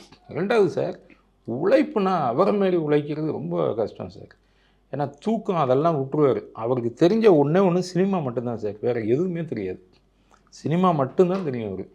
காலையில் வந்து எடிட் பண்ணுவார், கதையை பேசுவார். திருப்பி என்னென்னா அன்னைக்கு கதையை மட்டும்தான் நம்பி சினிமா இருந்துச்சு. இப்போ தான் நிறைய கருவியில் நம்பி மாறிடுச்சு. ஸோ கதை பேசுகிறது, சினிமா எடுக்கிறது, இதை தவிர எதுவுமே பேசவும் மாட்டார். அவுட் ஆஃப் சப்ஜெக்ட் எதுவுமே பேச மாட்டார் வாசு சார். அதே போல் அவர்கிட்ட கற்றுக்கிட்ட இன்னொரு விஷயம் என்னென்னா சார், ஒரு ஒரு கதையை எழுதி முடித்தோடனே எவ்வளவு கேரக்டர்ஸ் மினிமம் தேவைப்படும், எப்படி அலைன் பண்ணணுன்றது ரொம்ப கரெக்டாக பண்ணுவார் அவர். அதே போல் சினிமா வந்து என்டர்டெயின்மெண்ட்டாக சொல்லணும், எதுவாக இருந்தாலுமே ராவாக சொல்லிடக்கூடாதுன்னு தெளிவாக இருப்பார். ஸோ இதெல்லாம் அவர்கிட்ட நிறைய கற்றுக்கிட்டோம் சார். எந்த காலகட்டத்தில் நாமளும் டைரக்டர் ஆகிறதுக்கு முயற்சி பண்ணணும் அப்படின்னு முடிவு பண்ணீங்க? ஸோ நாம் டிஸ்கஷன் அப்போ எப்படி நடக்கும்னா சார், வாசு சார்கிட்ட எல்லாம் நாங்கள் ஒரு 16 பேருக்கு மேலே அசிஸ்டன்ட் டைரக்டர். 16? அப்போ ஃபுல்லாக உட்காந்துருப்போம். என்ன கதை பேசலான்னு மத்தியானத்துக்குள்ளே பேசி முடிப்போம். இந்த கதையை பேசலான்னு ஈவினிங் முடிச்சுடுவோம். 3வது நாளில் ஒரு பாதி கதை, 4வது நாளில் மீதி கதை முடிஞ்சு போய்டும் சார். ஆமாம்மா, 1 வீக்குள்ளே முடிஞ்சிடும். 1 வீக்குள்ளே முடிஞ்சு ஷெட்யூல் போட்டு ஷூட்டிங் பிளான் பண்ணிடுவோம் சார். இல்லைன்னா 5 வருஷத்தில் 20 படம் 26 படம்லாம் பண்ணவே முடியாது. எல்லா படமும் ஹிட் ஆகிடும். அவ்வளோ கான்சன்ட்ரேட் பண்ணி வேலை செய்கிறதுல அப்படி ஒரு இது. இப்போ நம்ம சீன் சொல்லும் பொழுது பஞ்சு பஞ்சாக தானே நிறைய சொல்லுவோம். ஒரு சீன்னா 20 சீன் இப்படி சொல்லுவோம். அப்போ ஒரு நாள் ஒரு கதை சொன்னேன்.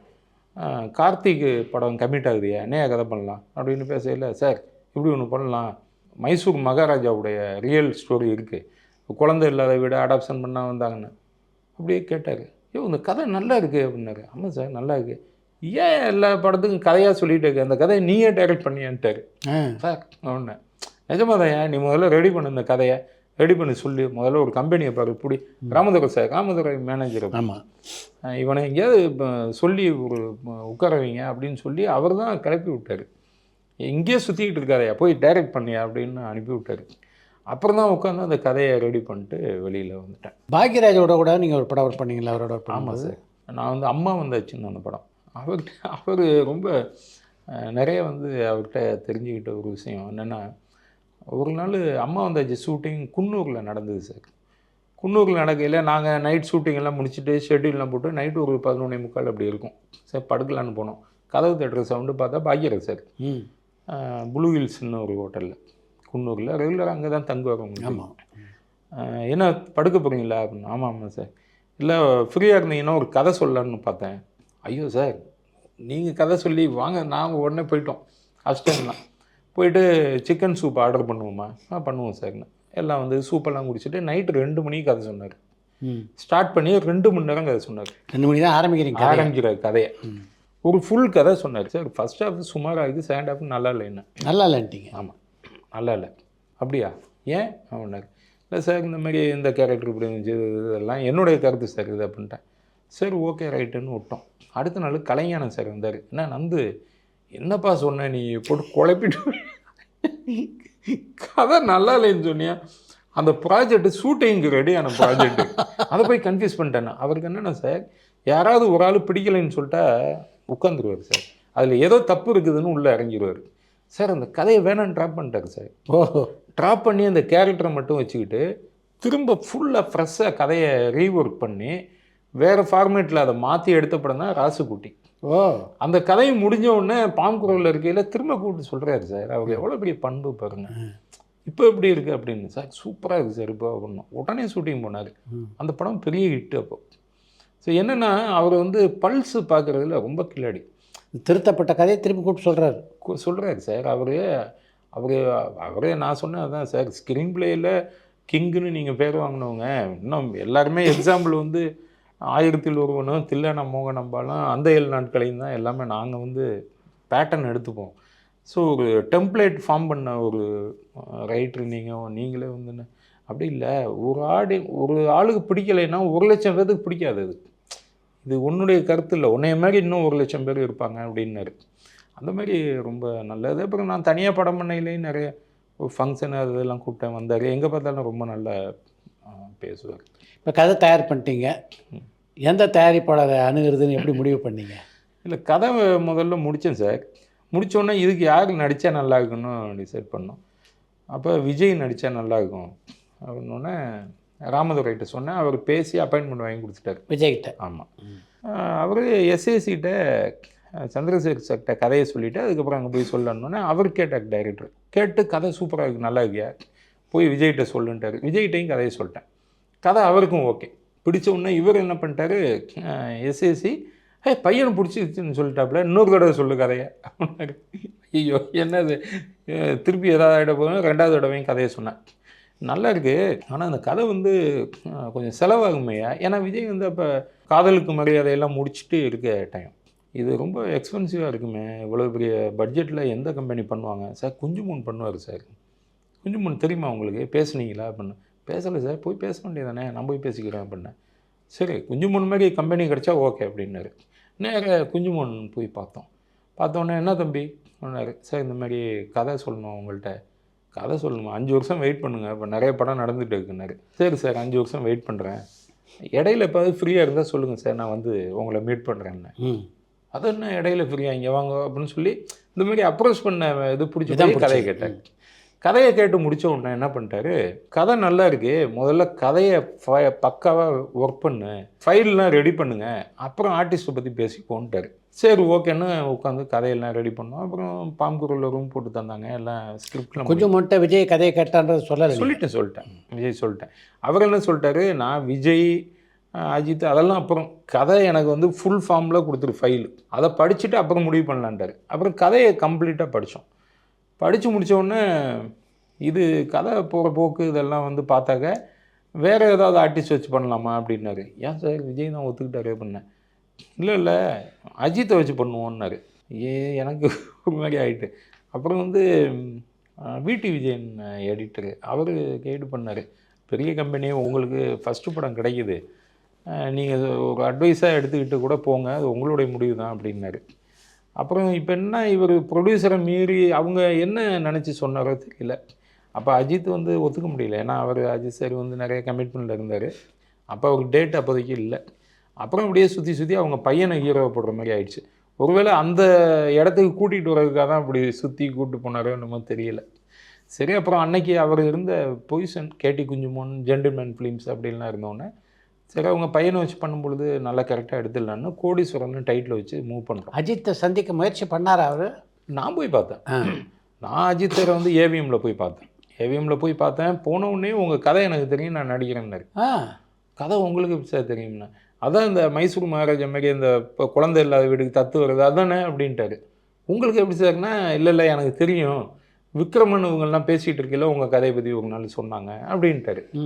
எனக்கு ரொம்ப ஹாப்பி ஆகிடுச்சு. சரி சார் அப்படின்னா, ஆனால் எனக்கு வந்து வரிசையாக 4 பேர்கிட்ட அட்வான்ஸ் வாங்கி வச்சுருக்கேன்.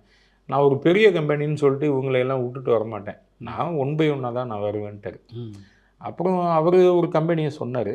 நான் வந்து சொல்லிட்டேன், அது ஒரு தட்ஸ் நாட் எத்திக்ஸ் சார், நான் வந்து ஒரு மொராலிட்டி இல்லாமல் போயிடும், ஏன்னா அந்த கம்பெனிக்காக தான் நான் உங்களை வந்து பார்த்தேன் அப்படின்னேன். சரி உங்களுடைய இஷ்டங்க அது அப்படின்ட்டார். அப்புறம் சொன்னோடனே நான் விட்டுட்டேன். அதை விட்டதுக்கப்புறம் இவர்கிட்ட வந்தோம். இவர்கிட்ட நான் அதெல்லாம் சொல்லலை. நீங்கள் கதை சொல்கிறதுக்கு முன்னாடியே குஞ்சுமோனுக்கு தன்னுடைய பையனை கதாநாயகன் ஆக்கணுன்ற ஆசை இருந்ததா? ஆமாம் சார், அது உள்ளுக்குள்ளே இருந்திருக்கு. ஏன்னா அதை பின்னாடி தான் நம்ம வந்து தெரிஞ்சுக்கிட்டோம். எப்படின்னா, கேவி ஆனந்தை வச்சு ஒரு இந்த காதல் தேசம்னு ஒரு படம் பண்ணாங்கல்ல. ஆமாம். அப்போ கேவி ஆனந்தை கூப்பிட்டு அவங்க பையனுக்கு ஒரு டெஸ்ட் ஷூட் எடுத்துருக்காரு. ஆமாம், எடுத்து இன்னும் கொஞ்சம் ஒரு 1 year ஆகட்டும், ரொம்ப சின்ன பையனாக இருக்கான் அப்படின்னு ஏதோ சொல்லியிருக்காங்க. அப்போது இதெல்லாம் எனக்கு பின்னாடி தான் தெரிய வந்துச்சு. ஸோ அப்போது ஒரு நல்ல கதை கிடைக்கல பண்ணலாம் அப்படின்னு ஒரு மைண்டில் இருந்திருக்கு போல்.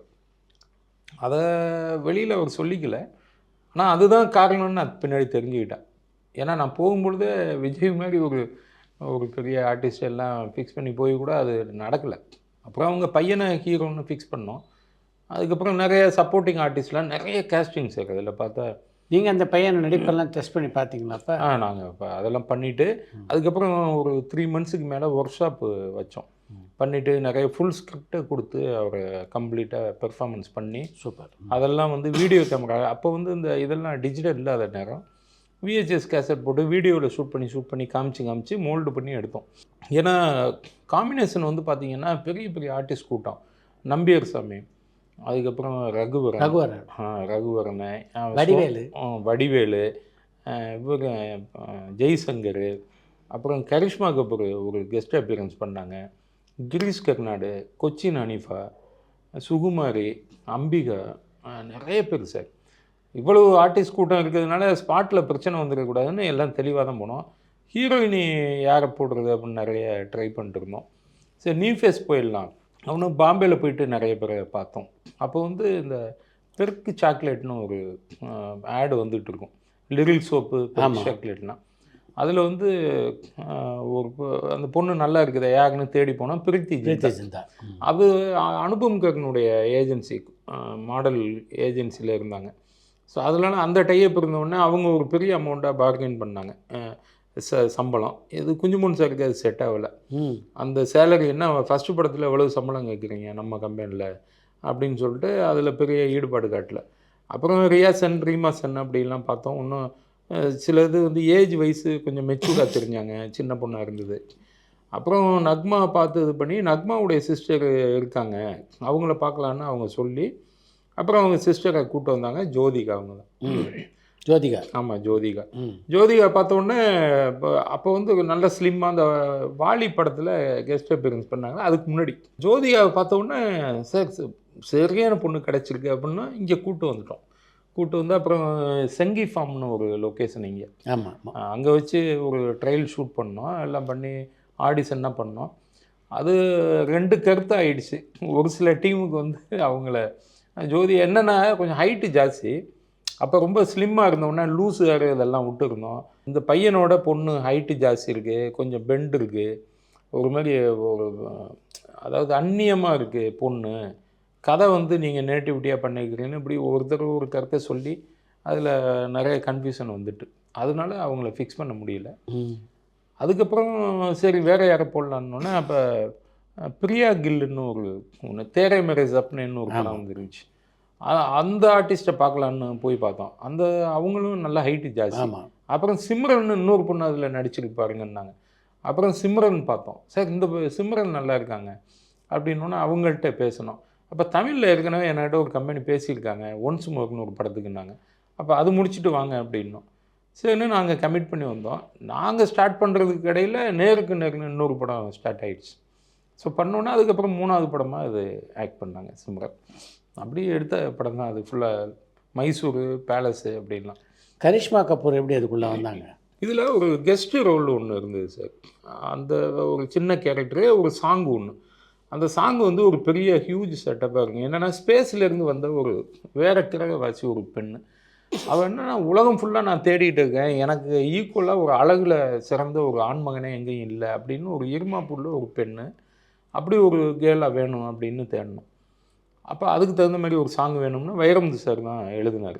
நான் கீழ்நாட்டு கிளியோபாட்ரா கிட்ட வந்து பழகு, 3வது உலகப் போரை மூட்டும் எனது அழகு, விண்ணுக்கும் மண்ணுக்கும் நான் பிறந்தேனே வா வந்து என்னை வணங்குன்னு ஃபர்ஸ்ட் லைன் போட்டார். சூப்பர். அந்த மாதிரி ஏன்னா வைரமுத்து சார் இல்லை அவர் இப்போ இந்த மாதிரி ஒரு சாங் அது. அப்புறம் இதுக்கு யாரை ஃபிக்ஸ் பண்ணலாம் கெஸ்ட் ரோல் அப்படியே தேடும் பொழுது குஞ்சுமோன் சார் என்னென்னா எப்போவுமே டாப்பாக யார் இருக்காங்களோ அவங்கள போய் பார்ப்போம் அப்படிம்பாரு. அப்புறம் கரிஷ்மா கபூர் அன்னைக்கு பீக்கில் இருந்தாங்க. போய் அப்ரோச் பண்ணோம். நான் ரீஜனல் லாங்குவேஜ் நடிக்க மாட்டேன்னாங்க. இல்லைங்க இது வந்து இந்த மாதிரி கேரக்டரு இது சாங்கு நீங்கள் கேளுங்க உங்களுக்கு கான்செப்ட் பிடிச்சா பண்ணுங்க அப்படின்னு. சரி சொல்லுங்கள் அப்படின்னோடனே அந்த சாங்கெல்லாம் கையில் வச்சுக்கணும். இதெல்லாம் காமிச்சு இந்த கதையெல்லாம் சொன்னோடனே ஒத்துக்கிட்டாங்க. இது ஏதோ ரொம்ப டிஃப்ரெண்ட்டாக இருக்குன்னு. அப்புறம் ராமோஜி ஃபிலிம் சிட்டி அப்போ தான் கட்டிக்கிட்டு இருக்க நேரம் ஆர்எஃப்சி அங்கே தான் ஷூட் பண்ணோம். அதை ரொம்ப பிரம்மாண்டமாக எடுத்த ஒரு சாங்.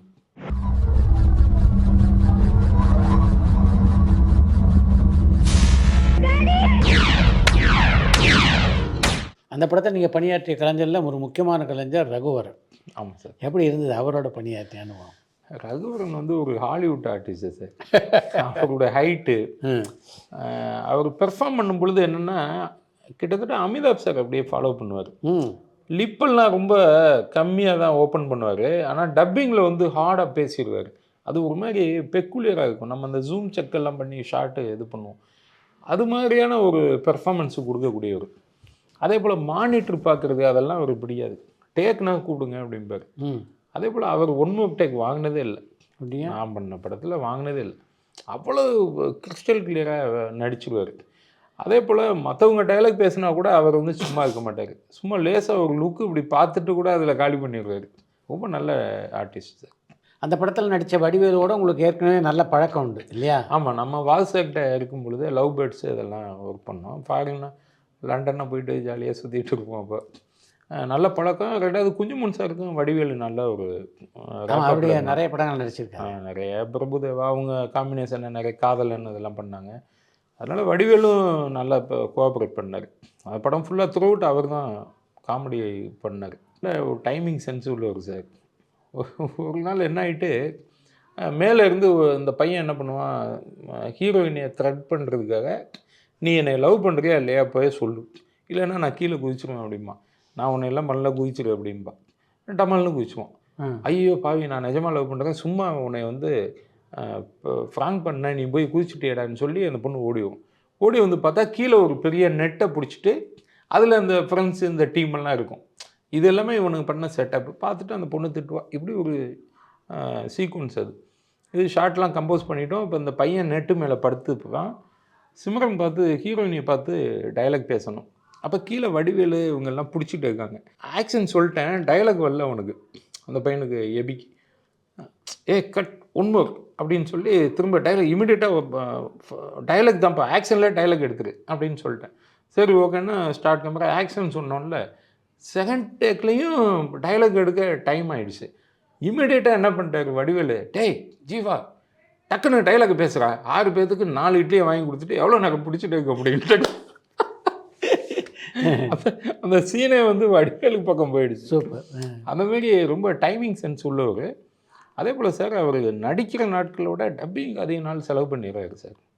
அவர் நினச்ச மாதிரி இதை எப்படியாவது ஆடியன்ஸை சிரிக்க வைக்கணும்னு அவ்வளோ முனைப்பாக ஒர்க் பண்ணக்கூடிய ஒரு நல்ல கலைஞன், ரொம்ப பிரமாதமான ஒரு நடிகர். நீங்கள் உதவி இயக்குனராக இருந்தபோதே அவரோட நல்ல பழக்கம் உண்டா உங்களுக்கு? நல்ல பழக்கம் உண்டு சார். நல்ல பழக்கம், நல்லா பழகுவார். அவருக்கும் என்னென்னா சினிமாவை தவிர ஒன்றும் தெரியாது. எதையுமே ஒரு நகைச்சுவை அவருடைய ஆங்கிள்லேயே ஒவ்வொரு விஷயத்தையும் பேசிக்கிட்டு பண்ணுவார். யாராவது சும்மா உட்காந்துருந்தா கூட அவர் ஒரு மனசு நோகாதபடி அவங்களே சிரிக்க வைக்கிற மாதிரி கமெண்ட் அடிச்சுடுவார். அந்த மாதிரி நல்ல ஜாலியான ஒரு கேரக்டர் தான். படத்தை மொத்தம் கம்ப்ளீட் பண்ணிட்டீங்களா? படத்தை ஃபஸ்ட் காப்பி எடுத்து சென்சரும் வாங்கிட்டோம் சார். அது வந்து ஃபினான்சியல் பிரச்சனை. அவருக்கு கொஞ்சம் என்னென்னா, அவர் அந்த சமயம் நிறைய படங்கள் வாங்கி டிஸ்ட்ரிபியூஷன் பண்ண ஆரம்பிச்சிட்டாரு. அதில் 2-3 படத்தில் கொஞ்சம் அவருக்கு லாஸு. அப்புறம் இந்த ரட்சகன் ஒரு படம், அதில் நஷ்டம். அப்புறம் இந்த படத்தை வந்து ராமோஜிராவ் ஃபிலிம் சிட்டியில் ஷூட் பண்ணும்பொழுது அந்த ராமோஜிராவே ஸ்பாட்டுக்கு வந்து பார்த்தாரு. அந்த சாங்கு எடுக்கிற மெத்தட்லாம் பார்த்து அவருக்கு இந்த கம்பெனி, ப்ரொடக்ஷன் ஹவுஸு, இந்த ப்ராஜெக்ட் மேலையெல்லாம் ஒரு இன்வால்வ்மெண்ட் வந்து அவங்க 2 பேத்துக்குள்ளே ஒரு நல்ல அண்டர்ஸ்டாண்டிங் வந்தது.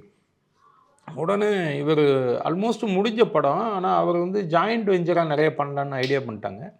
இந்த படத்தை பிளட்ஜ் பண்ணி ஒரு ஹியூஜ் அமௌண்ட்டு ஃபினான்ஸ் வாங்கிட்டார். எங்கேரா அங்கே ராமோஜி ஃபிலிம் சிட்டியில் அவங்க மாருதி சிட்ஸ்ன்னு வச்சுருக்காங்க. அதில் ஃபண்டு வாங்கிட்டு அது என்னென்னா நெக்ஸ்ட்டு கமல்ஹாசன் வச்சு பண்ணுவோம், கமல் சாரை வச்சு ஒரு பேன் இண்டியா மூவி அப்போவே பிளான் பண்ணார். அதுக்கு எல்லாத்துலேயும் கதை கேட்டாங்க, என்கிட்டையும் கதை கேட்டாங்க. நானும் மார்க்கண்டேன்னு ஒரு கதை ஒன்று சொன்னேன். அந்த மாதிரி மூவ் பண்ணாங்க. அது கொஞ்சம் டிலே ஆனவுடனே என்ன பண்ணிட்டாரு, அந்த பணத்தை சும்மா வைக்காமல் டிஸ்ட்ரிபியூஷன் பண்ணுறேன்னு நிறைய படங்களை வாங்கி பண்ணிட்டார். அதெல்லாம் வாங்கின படங்கள் எல்லாமே வந்து இவர் ஓன் ரிலீஸ் தான் மேக்ஸிமம் பண்ணுவார். நிறைய எதிர்பார்த்த மாதிரி போகலை, நிறைய நஷ்டம். இந்த ஃபைனான்ஸை வாங்கினதை திருப்பி ரீபே பண்ணலை. அதில் கொஞ்சம் மாட்டிக்கிட்டு அந்த படம் லாக் ஆகிடுச்சு. இல்லைன்னா அது எப்போ ரிலீஸ் ஆகிருக்கணும். அது எங்கன்னா முதல்ல நான் எப்போ விஜய் சார்கிட்ட கதையை சொல்லி ஓகே பண்ணிட்டு போய் அது ஸ்லிப் ஆச்சோ அங்கேருந்தே எல்லாமே ஸ்லிப் ஆகிட்டு சில நேரங்களில் அப்படி அமைஞ்சிருது. அந்த படம் வெளியாகாத அந்த சூழ்நிலையில் உங்கள் மனநிலை எப்படி இருந்தது? ரொம்ப வருத்தமாக இருந்துச்சு. என்னென்னா அதில் எடுத்த ஒவ்வொரு ஷாட்டுக்காகவுமே நான் வந்து நிறைய ரெஃபரன்ஸ் தேடி நிறைய பிளாக் புக்ஸ் வாங்கி ஒரு ஃப்ரேம் வந்து எங்கே வைக்கணும், ஷார்ட் மேக்கிங் எப்படி பண்ணணும்னு ஜெயனன் வின்சென்ட் தான் கேமரா பண்ணார். அவருக்கு அந்த படம் 127வது படம். ஏன்னா பெரிய கேமராமேனு. அவரே ரொம்ப பிரமிப்பாலாம் கேட்பார், என்ன நான் வந்து இவ்வளோ நீங்கள் போட்டு தேய்ச்சிக்கிட்டு இருக்கிறீங்க அப்படின்னு. இல்லை சார், ஃபஸ்ட்டு படம் எப்படியாவது இதை பண்ணி நிறுத்தி கொண்டு வரணும்னா நிறைய ஹார்ட் ஒர்க் பண்ணோம். கம்பெனி செலவு பண்ணார், ஆனால் ரிலீஸ் ஆகாதது ரொம்ப வேதனை ஆகிட்டு. அது சில காரணம். ஏன்னா அப்போ கேப்டன் பீக்கில் இருக்கார், கம்பெனி வேறு தெலுங்கு கம்பெனி. அவர் இப்போ தமிழில் இருக்க அவ்வளோ ப்ரொடியூசரை விட்டுட்டு ஹைதராபாத் ப்ரொடியூசருக்கு நீ தெரியான்னு இங்கே ஏதாவது கேட்பாங்களோன்னு அவர் நினச்சிக்க, என்னென்னு தெரியல அவருடைய மனசு. ஆனால் டேட் வந்து டிலே ஆகிட்டே போச்சு. அப்போது அப்படி இப்படியே டிஸ்போஸ் ஆகிட்டோம். அப்புறம் அவர் என்ன பண்ணிட்டாரு, நான் தெலுங்கில் எடுக்கிறேன் இந்த கதையை, அப்புறம் நீ வந்து தமிழில் எடு அப்படின்னாரு. அது எப்படி சரியாக வராது என்ன. அவர் இல்லை தெலுங்கில் நான் முதல்ல எடுக்கிறேன்னு சொல்லிட்டு அதுக்கு ஒரு டைரக்டரை ஃபிக்ஸ் பண்ணி சாஜி கைலாஸ் டைரக்டரு, நாகார்ஜுனா ஹீரோன்னு சொல்லிட்டு மூவ் பண்ணார். அப்புறம் அது எனக்கு அதில் உடன்பாடு இல்லை, அதை பிரச்சனை பண்ணோம், நிப்பாட்டணும். அப்புறம் வெளியில் வந்து அந்த கதை நடக்காதுன்னா அப்புறம் கூட அசிஸ்டன்ட்லாம் பிரிஞ்சிட்டானுங்க. அப்படி போய் முருகதாஸுக்கு போய் அப்படி அந்த படம் ரமணான்னு வந்துடுச்சு. அதுக்கப்புறம் சரி இதிலே போய் திரும்பவும் போய் அடைச்ச இடத்துல நின்றுக்கிட்டு இருக்கக்கூடாதுன்னு வேறு ரூட்டை தேடுவோமேன்னு திரும்ப வந்தோம். அப்புறம் கேப்டனே போய் பார்த்துட்டு கேப்டன்ட்ட இன்னொரு கதை நான் சொல்கிறேன் அப்படின்னேன். அப்போ தான் எலெக்ஷன் கமிஷனரை பேஸ் பண்ணி சொல்லலான்னு எனக்கு ஒரு ஐடியாவாக வந்தது. ஏன்னா ஒரு பேப்பர் நியூஸை வச்சு தான் அந்த கதையை பிடிச்சேன். அப்போ டிஎன் சேஷன் வந்து இந்தியன் எலெக்ஷன் கமிஷனராக இருந்தார். நான் டெல்லிக்கு போய் அவரை பார்த்தேன். இது போல் நான் ஒரு படம் பண்ண போகிறேன் இந்த கதைன்னா அவர் கொஞ்சம் ஹெல்ப் பண்ணி நிறைய புக்ஸ் எல்லாம் கொடுத்தாரு. கான்ஸ்டியூஷன்னா கொஞ்சம் நிறைய படிங்க, நிறைய அதை பற்றியெல்லாம் கான்ஸ்டியூஷன் புக்கு இதெல்லாம் வாங்கி படிச்சுட்டு அந்த கதையெல்லாம் ஃபுல் ஃபார்ம் பண்ணிவிட்டு கேப்டன்கிட்ட சொன்னேன். அந்த கதை பிடிச்சி போயிட்டு தான் தென்னவன் பண்ணோம். ஸோ அப்படி தான் அந்த படத்துக்குள்ளே நம்ம வந்தோம். அது நல்லா போச்சு, அந்த தென்னவன் நல்லா போச்சு. இனிமே எந்த ஒரு வேட்பாளரும் ஒரே நேரத்தில் 2 தொகுதியில் போட்டியிடக்கூடாது.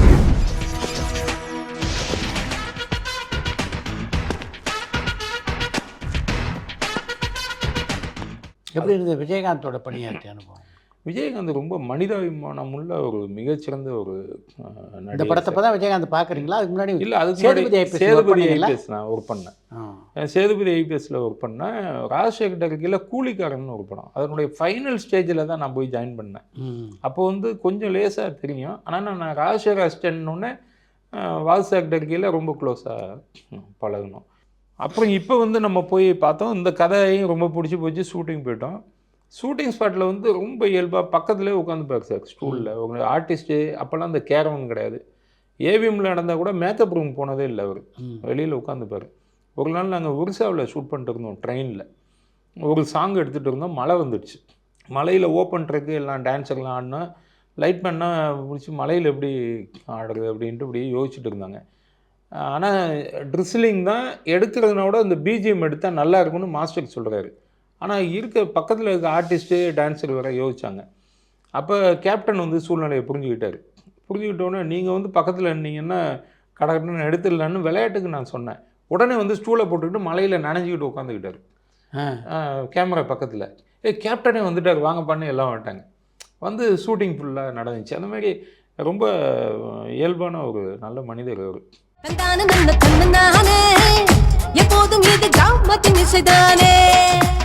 ஒரு நாள் வந்து ஒரு இன்சிடென்ட் நடந்துச்சு சார். பாரிஸ் கேக்னரில் ஒரு ஃபைட்டு ஒன்று எடுத்துகிட்டு இருந்தோம். என்னென்னா மேலே மொட்டைமாடி மேலே இந்த எட்ஜில் சேஸ் பண்ணி ஓடிக்கிட்டே இருப்பார். அப்போ வந்து தேவி தேட்டர் அந்த காம்பவுண்ட் வால் எல்லாத்துலேயும் எடுத்தோம் மேலே டாப் ஃப்ளோரில். அப்படி அதனுடைய கண்டினியூஷன் பாரிஸில் எடுத்தோம். அப்போ என்னென்னா 3வது மாடி மேலே ஓடணும். அப்போ ஒரு பெரிய ஒரு போர்டு இருக்கும், அதில் அப்படி ராடு இருக்கும். அது இந்த ராடை பிடிச்சிக்கிட்டு அந்த ஃபைட்டர் அப்படி வெளியில் போயிடுவார். கேப்டன் ஓடி வந்தவர் இன்னொரு ராடை பிடிச்சிக்கிட்டு திருப்பி சுற்றிக்கிட்டு போய் அவனை உதச்சி உள்ளே தள்ளி விட்ருவார். இப்படி ஒரு சீக்வன்ஸு. இதுக்கு என்ன பண்ணிட்டோம், டூப்பு ரெடி பண்ணிட்டோம். ஏன்னா கீழே அட்டை பாக்ஸு பெட்டெல்லாம் போட முடியாது. டாப் ஆங்கிள் ஷாட் வச்சிட்டோம், கீழெல்லாம் டிராஃபிக்லாம் இருக்குன்னு. இவர் வந்து பார்த்தோன்னே என்ன டூப்லாம் போட்டுருக்குறீங்க அப்படின்ட்டாரு. இல்லை கேப்டன், கீழே பெட்லாம் போட முடியாது, அதாவது ஹைட்டு ஜாஸ்தி. டூப்பு மனுஷன்தான்ப்பா, நான் கைதிட்டுவாங்க, இன்னொருத்தன் உயிரை பணம் வைக்கணுமா, தழுத்தல் அப்படின்ட்டாரு. இல்லை கேப்டன், வேலையை பாரு, உனக்கு கோவம் வந்துடுச்சு. அப்புறம் ராக்கி ராஜேஷ் தான் மாஸ்டர், அவர் கூப்பிட்டு அவர்கிட்ட தலையிடாதீங்க, ஏன்னா நம்மளை விட அவர் கரெக்டாக பண்ணிவிடுவாருங்க அப்படியே சொன்னார்.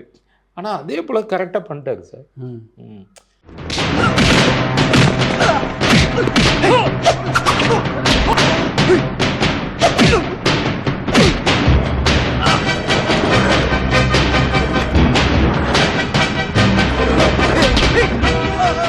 ஸோ அப்போ அவர் சொன்ன ஒரு டயலாக் வந்து, நான் கை தட்டுவாங்க, இன்னொரு வந்து உயிரை பணம் வைக்கணுமா, டூப்பு போடுறவங்க மனுஷன் தான் அப்படின்னாரு. ஸோ டூப்பு மனுஷன் தான் அப்படின்னாரு. அது ரொம்ப இதாகிடுச்சு. அதுமாரி நிறைய சம்பவம் அவர் வந்து பண்ணது. என்னென்னா அந்த படத்தில் ஒரு பெரிய துரதிருஷ்டம், கிளைமேக்ஸ்னு ஒரு சீக்வன்ஸ் ஷூட் பண்ணவே முடியல சார். ஆமாம், அது நாங்கள் பண்ணி வச்சது என்னென்னா, எம்பி எல்லாம் வந்து கிட்னாப் பண்ணிவிடுவார். ஒரு ரூல் பாஸ் பண்ண சொல்லி கேட்டிருப்பார். கிட்னாப் பண்ணி அந்தமான் ஜெயிலில் கொண்டு போய் வச்சுருவார். அங்கே தான் பார்லிமெண்ட்டை ரன் பண்ண வச்சு அந்த ரூலை இம்ப்ளிமெண்ட் பண்ணுற மாதிரி சீக்வன்ஸு. அங்கே டெரரிஸ்ட்லாம் வந்து ரவுண்டப் பண்ணிடுவாங்க. அந்த அதுலேருந்து ரெஸ்கியூ பண்ணி கூப்பிட்டு வர மாதிரி சீக்வன்ஸு. இது மொரீசியஸில் போயிட்டு இந்த இப்போ ஃப்ளைட்டு இதெல்லாம் வச்சுட்டு 5 ஃப்ளைட்டு கேட்டிருந்தேன். அதெல்லாம் வச்சு எடுக்கணும். அந்தமானும் மொரீசியஸும் பிளான் பண்ணோம். ஒரு பார்லிமெண்ட் ஹவுஸ் ஒரு பிளாக் மட்டும் செட்டு. அது அந்த பட்ஜெட்டு இது பண்ணாததுனால அதை போடலை. அப்புறம் இங்கேயே வச்சு இப்படியே முடிச்சிருங்க அப்படின்னு. ஏன்னா எடுத்த வரையிலுமே நல்லா இருக்குது, இதுக்கு மேலே என்னத்தை அப்படின்னு பண்ணிட்டாங்க. அதையும் எடுத்துருந்தா இன்னும் ரொம்ப ஃபுல்ஃபில்லாக வந்திருக்கும். பட் அதை தாண்டி படம் நல்லா தான் போச்சு. அந்த படத்தினுடைய வெளியீட்டுக்கு அப்புறம் எப்போ விஜயகாந்தை சந்திச்சிங்க? இல்லை, நான் ஒவ்வொரு வருஷமுமே நான் போவேன் சார். பர்த்டே போவேன், இடையிலலாம் எங்கேயாவது இருந்தாருன்னா போய் பார்ப்பேன். அவர் நந்துன்னு தான் கூடுவார், நந்தகுமார்னே கூட மாட்டார். கடைசி அந்த வருஷம் பிறந்த நாளைக்கு போய் பார்த்தேன். ரொம்ப வருத்தமாக இருந்துச்சு. ரொம்ப உடல் அளவில் தளர்ந்துருக்கார். அவருக்கு வந்து என்ன பிரச்சனைன்னு தெரியல. ஆனால் ரொம்ப ஹெல்த் வைஸ் ரொம்ப இதாக இருந்தார். இப்போவும் போய் பார்த்துட்டு தான் வந்தேன். ஆனால் ரொம்ப அடையாளம் பார்த்துட்டாரு. ஆமாம், பக்கத்தில் போனோடனே விஜய் பிரபாகர் பார்த்தாரு.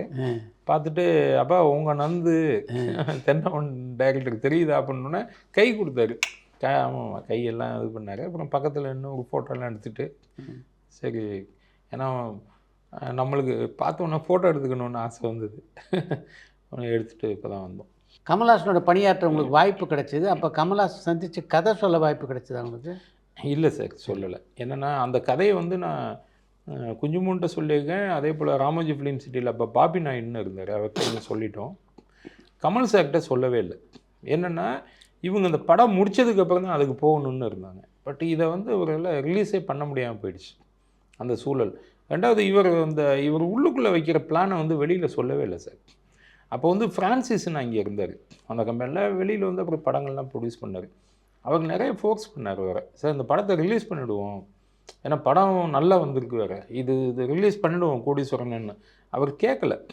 அவர் அந்த பணத்தை வச்சு இன்னொரு படம் வாங்கி அந்த படத்தை வச்சு இன்னொரு படம் என்னென்னமோ பண்ணிகிட்டு இருந்தார். அப்போ நம்ம போய் சொல்லி யார் பேச்சையும் அவர் கேட்கல. அப்போது ரஜினி சார் வந்து ஒரு தடவை ஒரு கோட் ஒன்று சொல்லியிருந்தார் சார். அது வந்து என்னால் மறக்க முடியாது. எத்தனையோ வருஷத்துக்கு முன்னாடி சொன்னார், ஒவ்வொரு எழுத்துக்கும் ஒரு தலையெழுத்து இருக்குன்னாரு. அது 100% உண்மை தான். ஒரு விஷயம் என்ன நடக்கணும்னு இருக்கோ அது நடந்துடும். அது நம்மளை மீறி எதுவும் இல்லை. ஸோ அதனால் அதை கடந்து வந்துட்டேன். அதுக்கப்புறம் தென்னவன் பண்ணோம். தென்னவன் முடிஞ்சதுக்கப்புறம் அப்புறம் ஜாம்பவான் பிரசாந்த் ஜாம்பவான்னு ஒரு படம், இந்த படம் பண்ணோம். அதுக்கப்புறம் ஒரு ஜாப்பனீஸ் ஃபிலிம் ஒன்று பண்ணேன் சார். இந்த ஜாம்பவானில் கதாநாயகியோட உங்களுக்கு என்ன பிரச்சனை? அது ரொம்ப காலம் கழிச்சு கரெக்டாக ஞாபகம் வச்சு கேட்டிங்களா சார்? இல்லை, அப்போ பரபரப்பாக பத்திரிகையில் வந்த செய்தி இல்லை அது. அது வந்து புது ப்ரொடியூசர் சார். 2 பேருமே சினிமாவுக்கு ஃபஸ்ட்டு டைம் வந்தாங்க. இது வந்து மீரா சோப்ரான்னு இந்த பொண்ணு பேர். நிலான்னு தமிழில் வச்சுட்டாங்க, ரியல் நேமு மீரா சோப்ரா. அது வந்து எஸ்.ஏ. சூர்யா படத்தில் நடித்த. நாங்கள் இது குற்றாலம் போயிட்டோம் சார். குற்றாலம் போய் ஷூட் பண்ணிட்டு இருந்தோம். அந்த பொண்ணு ஃபஸ்ட்டு டேலேருந்தே டே 1லேருந்தே அது என்னமோ அது தனியாகவே இருக்குது. அது ஒரு சகஜ நிலையிலே இல்லை. நிறைய ஆர்டிஸ்ட்டே நம்மளுக்கு என்ன சொல்கிற சீனை நடித்தாங்கன்னா ஓகே தானே, அப்படியே ஒரு 1 வீக்கு 10 டேஸ் ஷூட் பண்ணிட்டு இருந்தோம். ஒரு நாள் என்ன ஆகிடுச்சு, ஒரு 12,000 லிட்டரு டேங்கு சார் அது. அந்த டேங்க் வந்து 12,000 லிட்டரு கெப்பாசிட்டி. குற்றாலம் ஃபால்ஸுக்கு அப்படியே கீழே ஒரு லேண்ட்ஸ்கேப்பு, அதில் அந்த டேங்க் இருக்கும். பம்பு செட்டில் ஃபில்லப் பண்ணி அதில் குளிக்கிற மாதிரி சீக்வன்ஸ். அந்த பொண்ணுங்கள்லாம் குளிச்சுட்டு இருக்கோம். பிரசாந்தனுடைய தோட்டம் அது. ஹீரோ வந்துடுவார். அவர் வந்தோடனே இவங்கெல்லாம் செதறி ஓடிடுவாங்க. அந்த பொண்ணு உள்ளே மூங்கிலிச்சாலும் மாட்டிக்கும். இப்படி ஒரு சீக்வன்ஸ். இந்த நிலா என்ன பண்ணிடுச்சு, இந்த தண்ணியிலலாம் நான் குளிக்க மாட்டேன், ஒன்று நான் இப்போ ஷவரில் குளிப்பேன், இது ரொம்ப டட்டி வாட்டராக இருக்குன்றாரு. குற்றாலம்மா, இதில் குளிக்கிறதுக்கு தான் இவ்வளோ ஜனங்க வந்துக்கிட்டு இருக்காங்கண்ணா. கேட்கல, மினரல் வாட்டர் ஃபில் பண்ணுங்கன்றுச்சு. மினரல் வாட்டரா ப்ரொடியூசரை நான் கூப்பிட்டு வரதுக்கு நான் தண்ணி குடித்தேன். இது நடக்காத வேலை. முதல்ல 12,000 லிட்டரு எங்கே போய் வாங்க முடியும்? அந்த பாட்டில் எத்தனை லாரியில் கொண்டு வந்து ஊற்றி ப்ரொடியூசர் என்னத்துக்கு ஆவாருன்னு சொல்லி முடியாதுன்னு சொல்லிட்டோம். அதில் கோவிச்சுட்டு போயிட்டு ஷூட்டிங்கை நிப்பாட்டிடுச்சு சார். படத்தை நிறுத்திட்டு போயிடுச்சு. இதை வந்து ப்ரொடியூசர் வந்து பாவம், அவர் நல்ல மனுஷன். அவர் வந்து எஸ்எஸ் பில்டர்ஸ்ன்னு அண்ணா நகரில் சத்யநாராயணான்னு அவர், இன்னொருத்தர் ஒரு சுவாமிஜி ஒருத்தர் இருப்பார் கூட. இவங்கெல்லாம் போயிட்டு அவர் பொண்ணே வந்து எம்ஃபில்லாம் படிச்சுட்டு இருக்கு, பெரிய பொண்ணு, நல்ல ஏஜ்டு பர்சன். அவர் போய், அம்மா நீ வந்து என் பொண்ணு மாதிரி, எனக்கே 2 பெண் குழந்தைங்க இருக்காங்க, எம்ஃபில் படிக்கிறாங்க, இந்த மாதிரி பண்ணுறியம்மா, பணம் போட்டோம், நாங்கள் என்ன சினிமா தானே எடுக்க வந்தோம், நம்ம ரெக்வஸ்ட் பண்ணி கேட்டாங்க, அதெல்லாம் முடியாதுன்னு இருந்துச்சு. ரொம்ப ஃபோர்ஸ் பண்ணி இவங்க கேட்டாங்கன்னே அந்த பொண்ணு ஹெரிட்டேஜ்னு ஒரு ஹோட்டல் இருக்குமா சார் குற்றாலத்தில், ஆமாம். அங்கே தான் ஸ்டே பண்ணியிருந்து. அதுவும் ப்ரொடியூசர் பில்லு தானே. அதுவும் அங்கேருந்து ஒரு கார் வர வச்சு எஸ்கேப் ஆகி கிளம்பி போயிடுச்சு.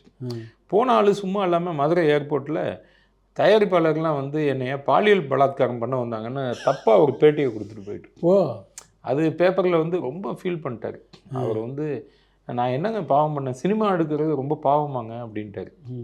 நான் வேறு ஏதோ தொழிலில் இருந்தேன், நீ படம் பண்ணலான்னு கூப்பிட்டு வந்து இந்த மாதிரி ரொம்ப அசிங்கமாக என் பொண்ணெல்லாம் அவங்க ஃப்ரெண்ட்ஸ் எல்லாம் பார்த்து சிரிக்கிறாங்க அப்படின்னு சொல்லிட்டு ரொம்ப ரொம்ப வருத்தப்பட்டார், கண்ணு கலங்கி. ஒரு ப்ரொடியூசருக்கு இந்த மாதிரி. அப்புறம் நான் வந்து ப்ரெஸ்ஸில் உண்மையை சொல்லிட்டேன். ஆனால் ஒரு ஆர்டிஸ்ட்டை பற்றி எதுவும் பேசக்கூடாது, இவங்க பண்ணுறது இந்த மாதிரி மினரல் வாட்டர் கேட்டால் எந்த கம்பெனிங்க கொடுப்பாங்க, அதெல்லாம் ஆவற வேலையா, அவ்வளோ 12,000 லிட்டரு 12,000 லிட்டரு, அது அவ்வளோ பெரிய பட்ஜெட்டும் இல்லை இந்த படம். இது ஒரு காம்பேக்டாக பண்ணுறோம். ஒரு பெரிய ஹீரோ, ஒரு பெரிய ஹிந்தி படமோ இல்லை தமிழில் ரஜினி சார் மாதிரி ஒரு படமோ அதில் கூட யோசிப்பாங்க. ரெண்டாவது பாசிபிலிட்டி வேறு இல்லை. 12,000 பாட்டில் கொண்டுட்டு வந்து ஃபில்லப் பண்ணி ஷூட்டிங் நடக்காது, அது தனியாக 2 நாள் ஆகும். அது புரிஞ்சிக்காமல் அந்த மாதிரி எல்லாத்தையும் அப்புறம் சொன்னேன். அப்புறம் அது ஒரு வழியாக செட்டரேட் ஆகி அப்புறம் அந்த பொண்ணு வரவே இல்லை. அப்புறம் நான் என்ன பண்ணேன், அப்போது எஸ்ஜே சூர்யா கிட்ட ரெக்வெஸ்ட் பண்ணி சொல்லி இவரை விட்டு பேசி அந்த பொண்ணு ஒத்துக்க மாட்டேன்னு. அப்புறம் இந்த ப்ரொடியூசரு தியாகராஜன் சாரும் போய் டெல்லியில் போய் பார்த்தாங்க. டெல்லியில் போனோடனே அந்த பொண்ணு அவங்க அப்பாலாம் ஏதோ டெல்லியில் அவங்க தெரிஞ்ச ஆளுங்கள்கிட்ட சொல்லி ஒரு 10 ரவுடிங்களையெல்லாம் கூப்பிட்டு வந்து இவங்களை மிரட்டி. ஆமாம்மா. அப்புறம் இவர் வந்து அதுக்கெல்லாம் அசரலை தியாகராஜன் சார். அப்புறம் ப்ரொடியூசர்லாம் போய் உட்காந்து என்னம்மா அதெல்லாம் நீ நியூசன்ஸ் பண்ணிக்கிட்டு இருக்காருன்னு ரொம்ப ரெக்வெஸ்ட் பண்ணி, நான் வேணால் 1 வீக் டேட்டு தரேன், ஆனால் இந்தியாவுக்குள்ளே ஷூட்டிங் வர மாட்டேன், வெளியில் வேணால் வச்சு எடுத்துக்கங்கன்னு சொல்லி அப்புறம் பேங்காக் போய் உலகத்திலே குற்றாலத்தில் எடுக்க வேண்டிய சீனை பேங்காக்கில் வச்சு மேட்ச் பண்ணது நான் தான். வேறு வழி இல்லை ப்ரொடியூசர். ஏன்னா 3/4 படம் முடிஞ்சு போச்சு, அந்த போர்ஷனை குறைச்சி அந்த மாதிரி முடித்தோம். அவங்க நல்ல கதை, நல்ல ஒரு எகென்ஸ்ட் டு ரவுடிசம்னு வச்சுட்டு அந்த மாதிரி ஒரு கதை. அப்புறம் ஜாம்பவான் முடிஞ்சதுக்கப்புறம் ஒரு ஜப்பான் படம் ஒன்று பண்ணோம் சார். ஆமாம், அது வந்து நிப்பான் டெலிவிஷன்னு ஜப்பானில் இருக்காங்க. அவங்க வந்து தமிழில் ஒரு சினிமா எடுக்கணும், ஏன்னா ரஜினி சார் படம்லாம் அங்கே போய் பெருசாக ஹிட் ஆகும். அதனால் ஜப்பான்லேருந்து நம்ம தமிழ்நாட்டில் வந்து எடுப்போம், தமிழ்நாட்டில் எடுத்து ஜப்பானில் ஓடுதுன்னு சொல்லி அதுக்கு வந்து 2 டைரக்டரு. அங்கே வந்து கௌசிக் கோமுரின்னு ஒருத்தர், ஜாப்பனீஸ் டைரக்டரா, ஜாப்பனீஸ் டைரக்டரு. இந்தியாவில் இங்கே வந்து நானும். அது என்னென்னா அங்கேருந்து ஒரு ரூபி ஸ்டோனை கிட்னாப் பண்ணி இங்கே கொண்டு வந்துடுவாங்க, இது கொள்ளையடிச்சு கொண்டு வந்துடுவாங்க ஒரு ராபரி டீம். அந்த ஸ்டோனை தேடிக்கிட்டு அங்கேருந்து ஒரு நிஞ்சா டீம் எல்லாம் வந்துடும். இங்கே கொண்டு வந்த இடத்துல ஒரு பெரிய ஒரு மார்வாடி இருப்பார் சேட்டு, அவர்கிட்ட விற்றுருவாங்க. அவர் வந்து ஒரு ஹிந்தி ஹீரோயினிக்கு விற்றுருவார், அதுதான் நேஹா துபியாவை இன்ட்ரடியூஸ் பண்ணும். அப்புறம் அந்த ஸ்டோனை வந்து இந்த பொண்ணை கடத்துவானுங்க, இங்கே ஒரு ஹீரோ இருக்கும், அப்படி ஒரு கதை. அது மொழி தெரியாமல் ஜப்பானிய படத்தில் பணியாற்றுறது எப்படி இருந்தது? அது படம் எடுத்ததே ஒரு காமெடியாக இருக்கும் சார். என்னென்னா ஜப்பானில் உள்ள ஜாப்பனீஸுக்கு வந்து இங்கிலீஷ் தெரியாது சார், எந்த மொழியுமே தெரியாது. நான் வந்து ஒரு நாள் கேட்டேன், இது ஏன் கற்றுக்கலன்னு. அது என் வேலை இல்லைன்ட்டாங்க, எனக்கு என் தொழில் தான் முக்கியம், லாங்குவேஜ் முக்கியம் இல்லைன்றான். அவன் ரொம்ப தெளிவாக இருக்காங்க. அப்புறம் சைனாவில் இருந்து 2 ஆர்டிஸ்ட் வந்தாங்க, கெடின்னு ஒரு பொண்ணு, இன்னொரு ஆர்டிஸ்ட். அந்த சைனீஸுக்கு வந்து ஜப்பான் தெரியல, ஜப்பான் ஆர்டிஸ்ட்டுக்கு சைனாவும் தெரியாது, இங்கிலீஷும் தெரியாது, தமிழ் சுத்தமாக தெரியாது. நேகா தூபியாவை ஹீரோயினியாக போட்டால் அந்த பொண்ணுக்கு தமிழ் தெரியாது, எங்களுக்கெல்லாம் ஹிந்தி தெரியாது, எந்த லாங்குவேஜுமே தெரியாது, இன்னும் சொல்ல போனால் இங்கிலீஷை தவிர. இப்படி ஒரு டீமை வச்சுக்கிட்டு தமிழ் ஆர்டிஸ்ட் வர சார், மயில்சாமி, அப்புறம் வந்து தாமு, இவங்கெல்லாம் இருக்காங்க.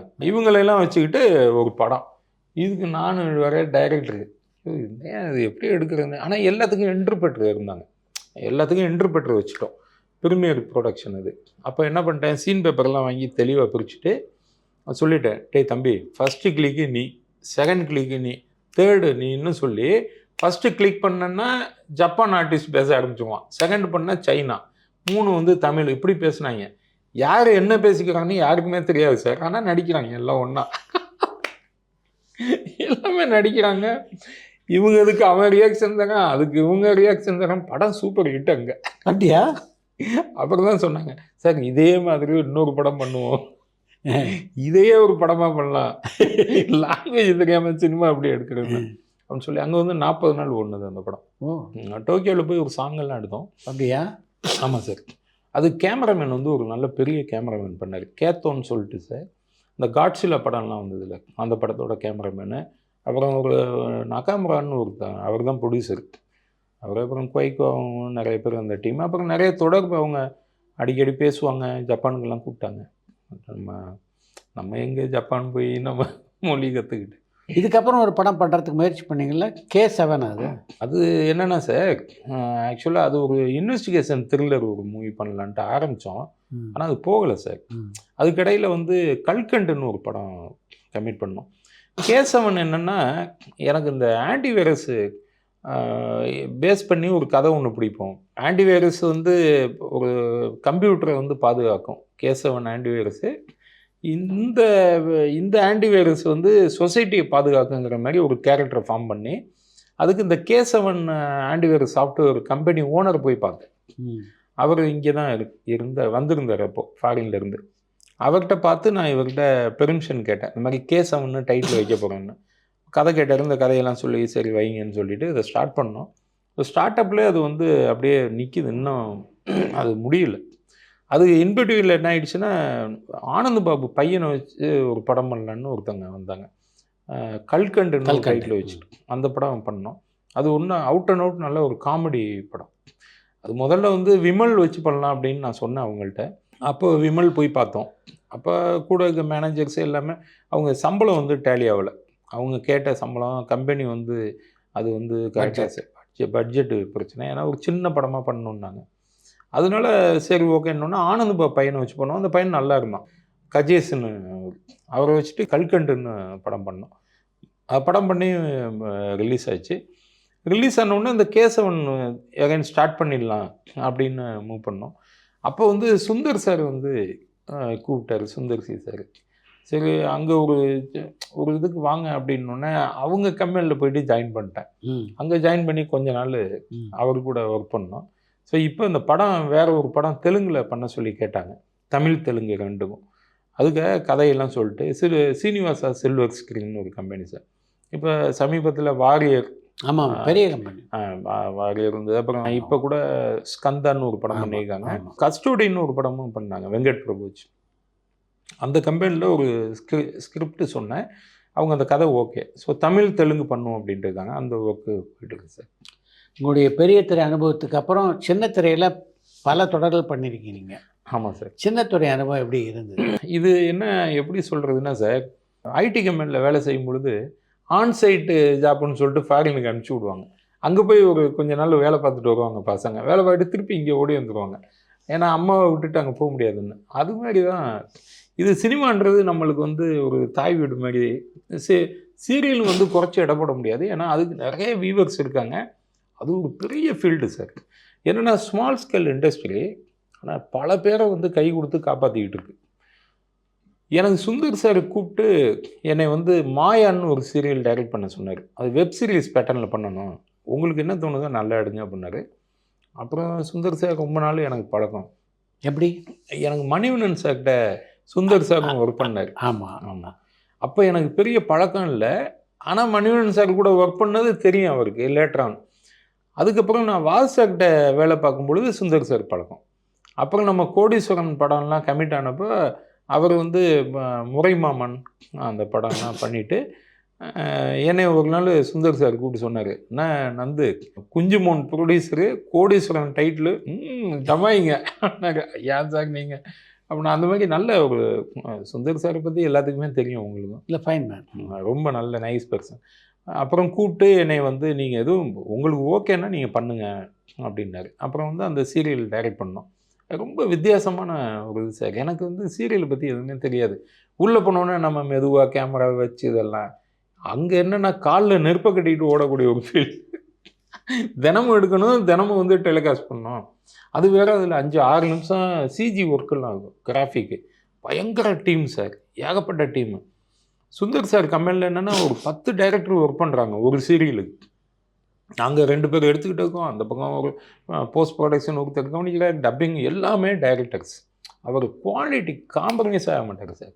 சேனல் கூட சில நேரம் சில பேரை எக்ஸ்கியூஸ் பண்ணி சில எபிசோடை விட்டுருவாங்க. இவர் விடவே மாட்டார், தூக்கி வீசிட்டு ரீஷூட் பண்ணுங்கம்பார். ப்ராஃபிட்லாம் முக்கியம் இல்லை, குவாலிட்டி ரொம்ப பார்ப்பார். ஸோ அதுமாரி கொஞ்சம் ஒரு 1 இயர் வந்து ஒரு சீரியலை டைரக்ட் பண்ணோம். அதுக்கப்புறம் சரி போதும் நம்ம திருப்பி சினிமாவுக்கு ஓடிடலாம் அப்படின்னு சொல்லிட்டு நான் ஃபாரின் ஒர்க்கு போதும்னு நினச்சேன். அப்புறம் இல்லை, அப்போ நந்தினின்னு ஒரு சீரியல் வந்தது. அதில் ஒரு செகண்ட் யூனிட் பண்ணணுன்னாங்க. கொஞ்சம் நாள் அதில் ஒர்க் பண்ணோம். அப்புறம் அந்த கம்பெனிக்கு ஒரு கிரியேட்டிவ் ஹெட் மாதிரி ஒரு ப்ராஜெக்ட் ஹெட்டாக இருந்து பார்க்கணும். ஏன்னா அப்போ லக்ஷ்மி ஸ்டோர்னு ஒரு சீரியல் வந்தது. ஆமாம். அப்புறம் அது இல்லாமல் ஆட்டோகிராஃப்னு இன்னொரு புது ப்ராஜெக்ட் கமிட் ஆகிருக்கு. ஜோதின்னு ஒரு ப்ராஜெக்ட்டு. ஸோ இது ஓவரால் மேனேஜ்மெண்ட் பண்ண ஒரு ப்ராஜெக்ட் ஹெட்டாக ஒருத்தர் வேணும்னோடனே அப்புறம் அந்த போஸ்டிங்கில் என்னைய போட்டு விட்டார். அப்புறம் அது ஒரு 2 இயர்ஸுக்கு மேலே அதில் ஒர்க் பண்ணோம். அப்புறம் அதெல்லாமே முடிஞ்சுது. அந்த வேலையெல்லாம் முடிஞ்ச உடனே சரி நம்ம முதல்ல தாய்நாட்டுக்கு திரும்புவோம் அப்படின்னு திரும்ப வந்தேன். அப்போ பேரலாக இடையில நான் அந்த கதையெல்லாம் ரெடி பண்ணிட்டேன். ரெடி பண்ணி அவங்ககிட்ட சொன்னேன். அவங்க கஸ்டோடி இப்போ ஷூட்டிங் அப்போவே கதையெல்லாம் சொல்லிட்டோம். கதை முடிஞ்ச உடனே சரி ரிலீஸுக்கு அப்புறம் அப்போவே ஸ்கந்தாங்கிற படத்தையும் ஸ்டார்ட் பண்ணிட்டாரு. ஸோ அது முடிஞ்ச உடனே பண்ணுவோம் அப்படின்னாங்க. ஸோ இப்போ அந்த வேலை நடந்துட்டு இருக்கு சார். பெரிய திரைக்கும் சின்ன திரைக்கும் என்ன வித்தியாசம் இருக்கிறதா நீங்கள் ஃபீல் பண்ணுறீங்க? சார் ஒரே வித்தியாசம்தான். பெரிய திரை ஆடியன்ஸு வந்து காசு கொடுத்து பார்க்கணும். சின்ன திரை போய் ஃப்ரீயாக போட்டு காட்டுறோம். இது 2 தான் சார் வித்தியாசம். அதனால் சின்ன திரையில் வந்து வெற்றி தோல்வியெல்லாம் பெருசாக கணக்கில் வராது. அது வந்து ஒரு என்டர்டெயின்மெண்ட்டாக பெண்களை மட்டும் சந்தோஷப்படுத்தி அவங்கள வந்து ஹாப்பியாக ஒரு ஃபேமிலி வந்து ஒரு ப்ளசண்ட்டாக இருக்கணும். அவங்களுக்கு ஒரு என்டர்டெயின்மெண்ட்டாக இருக்கணும். அது இருந்தால் போதும். சினிமா வந்து அப்படி இல்லை சார். எல்லா இடத்துலையுமே ரிஸ்க்கு ஃபேக்டர் அதிகம். ஏன்னா எடுக்க ஆரம்பிக்கிறதுலேருந்தே இன்வெஸ்ட்மெண்ட்டு தான். ஒரு ப்ரொடியூசருக்கு ஃபினான்ஷியலாக ரிஸ்க் இருக்கும். டைரக்டருக்கு வந்து அந்த படம் ஹிட்டு கொடுக்கணும்னு ரிஸ்க் இருக்கும். ஆர்டிஸ்ட்டுக்கு வந்து மார்க்கெட்டு ஸ்டேட்டஸை வந்து தக்க வச்சுக்கணும். இந்த படத்தில் 1 இன்ச்சு கீழே வந்தாலும் அவங்கள பாதிக்கும். அந்த மாதிரி ஒரு சூழ்நிலை இருக்கும்.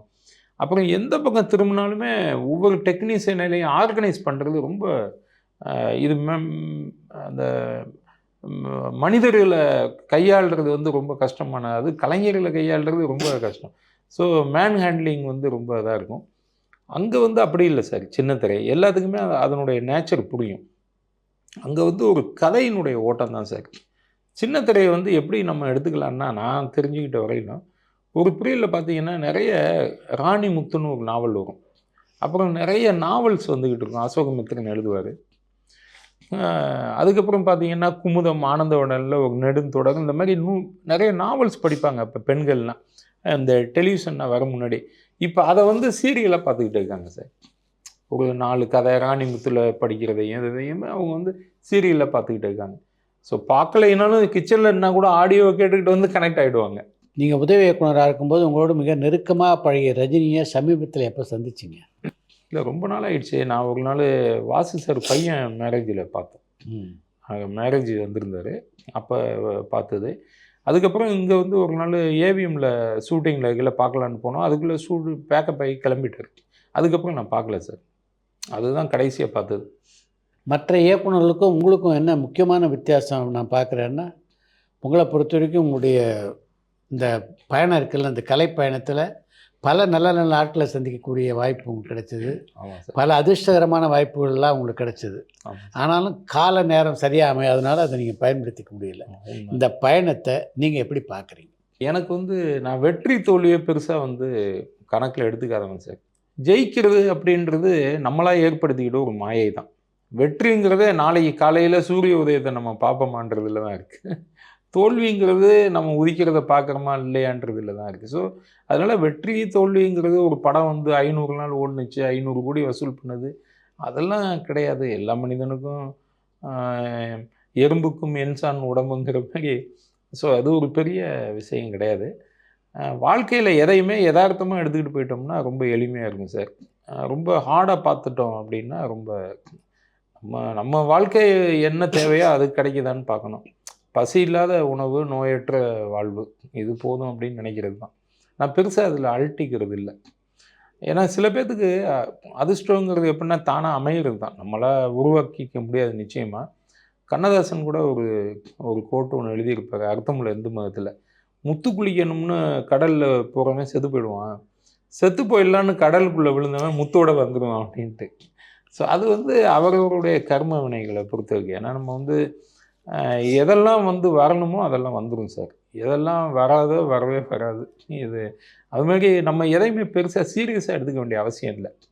லைஃப்ன்றது நம்ம புறச்சூழலை வந்து ஏற்றுக்கிட்டு சந்தோஷமாக இருக்கணும். மகிழ்ச்சி தான் சார் வாழ்க்கையை.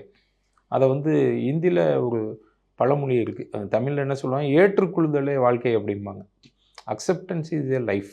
நந்தகுமாருடைய ஸ்ட்ரென்த் என்ன? எனக்கு வந்து சோசியல் தாட்டோட கதை பண்ணுறது ரொம்ப பிடிக்கும் சார். எந்த ஒரு கதை பண்ணாலும் அதுக்குள்ளே ஏதாவது ஒரு மெசேஜ் சொல்லணும்னு நான் ரொம்ப முயற்சி பண்ணுவேன். அது 1000 பேர் பார்த்தாலும் பரவாயில்ல, 50 பேர் பார்த்தாலும் பரவாயில்ல. ஆனால் நான் சொல்கிற கருத்தில் ஏதாவது ஒரு மெசேஜ் இருக்கணும்னு நான் நினப்பேன். ஏன்னா வந்து 10,000 விதைகளை தூவினாலும் 10 செடி முளைச்சாலும் அது காய்ச்சிடுச்சுன்னா நல்ல விஷயந்தான். எனக்கு அது போதும்னு தான் நம்ம நினைப்போம். நந்தகுமார் அப்படின்ற டைரக்டருக்குள்ள ராஜசேகருடைய பங்கு என்ன, வாசுவோட பங்கு என்ன, நீங்கள் கொஞ்ச நாள் பணியாற்றிய மணிவண்ணனுடைய பங்கு என்ன? ராஜசேகரனுடைய பங்கு என்னென்னா சார், எது தேவையில்லைன்றதை ரொம்ப தெளிவாக முடிவு பண்ணுவார் சார். ஏன்னா தேவையில்லாத பகுதியை நீக்கும் பொழுது நல்ல சிலைகள் வெளியில் வந்துடும்னு சொல்லுவாங்க. எது தேவையில்லைன்னு ரொம்ப டிசைட் பண்ணிப்பார். தேவையில்லாமல் ஒரு சீன் ஒரு ஷாட்டு எதையுமே எடுக்க மாட்டார். ஆமாம்மா, அவர் ஒரு 40 நாள் ஷூட் பண்ணார் அப்படின்னா ஒரு படத்தில் வந்து 80 சீன் இருக்குன்னா 81வது ஒரு சேஃப்டிக்கு ஒரு சீன் எடுக்கவே மாட்டார். ஒரு சீனில் வந்து 40 ஷாட்டு டிவைட் பண்ணாருன்னா 41வது இன்னொரு ஷாட்டு ஒன்று எடுக்கவே மாட்டார். கிறிஸ்டல் கிளியராக இருப்பார். அதை வந்து நான் அவர்கிட்ட கற்றுக்கிட்டேன் சார். வாசு சார்கிட்ட என்னென்னா ஒரு நிமிடத்தை கூட வீணாக்கிடவே மாட்டார் சார். ஏன்னா வாசு சாரை பார்க்கும் பொழுதெல்லாம் எனக்கு வந்து ஒரு ஒரு ஸ்லோகம் வந்து ஞாபகம் வந்துக்கிட்டே இருக்கும். ஒரு மனிதனுக்கு வந்து திரும்ப கிடைக்காத 3 விஷயங்கள் இருக்கும். கடந்து போன நிமிடங்கள், தவறவிட்ட வார்த்தைகள், வார்த்தைகள், நழுவ விட்ட வாய்ப்புகள், இது 3 திருப்பி வராது அப்படிம்பாங்க. அது வாசு சார் ரொம்ப கரெக்டாக பண்ணுவார். அவருடைய சாதனையெல்லாம் அது சொன்னால் பிரமிப்பாக இருக்கும். உங்களுக்கு தெரியாது இல்லை, பன்னீர் புஷ்பங்கள் படம் பண்ணது 79 நினைக்கிறேன் சார். இன்றைக்கும் சந்திரமுகி 2 பண்ணிக்கிட்டு லைம் லைட்டில் இருக்கார். ஸோ அதுக்கான உழைப்பு அபரிமிதமான உழைப்பு சார். ஸோ அவர்கிட்ட அதை நான் கற்றுக்கிட்டேன். ஏன்னா உழைக்கிறதுக்கு தயங்கவே கூடாது அப்படின்ட்டு கற்றுக்கிட்டேன். அதுக்கப்புறம் மணிவண்ணனை பொறுத்தவரையில் என்னென்னா சார், அவர்கிட்ட ஒரு தேசிய கொள்கை இருக்குது சார். எப்போவுமே ஒரு பொது உடைமையாக இருப்பார். அவர்கிட்ட கொஞ்ச நாள் தான் வேலை பார்த்தோம். ஸோ நம்ம ஒரு விதையினுடைய வீரியம், சின்ன விதையாக இருந்தாலும் அதனுடைய வீரியம் தெரிஞ்சிடும் அப்படிங்கிற மாதிரி அவர்கிட்ட கொஞ்ச நாள் இருந்தால் கூட அவருடைய அந்த சமுதாய சிந்தனை, கம்யூனிஸ்ட சிந்தனை வந்து எனக்கு ரொம்ப பிடிக்கும் அவர்கிட்ட. அதே போல் நிறைய படிப்பார் சார். மணிவண்ணன் சார்னுடைய புக்கெல்லாம் நான் பார்த்துருக்கேன். அவருக்கு நான் சராசரியாக படிக்கக்கூடிய கதை புத்தகங்கள் அதெல்லாம் நான் அவர்கிட்ட பார்த்ததே இல்லை. கிடையாது. நிறைய வந்து அவருடைய ஃபிலாசபி, லைப்ரரியே வித்தியாசமாக இருக்கும், ரொம்ப பெக்குலியராக இருக்கும். எங்கேயுமே கிடைக்காத ஒரு நூல்கள்லாம் அவர் வச்சுருந்தார்.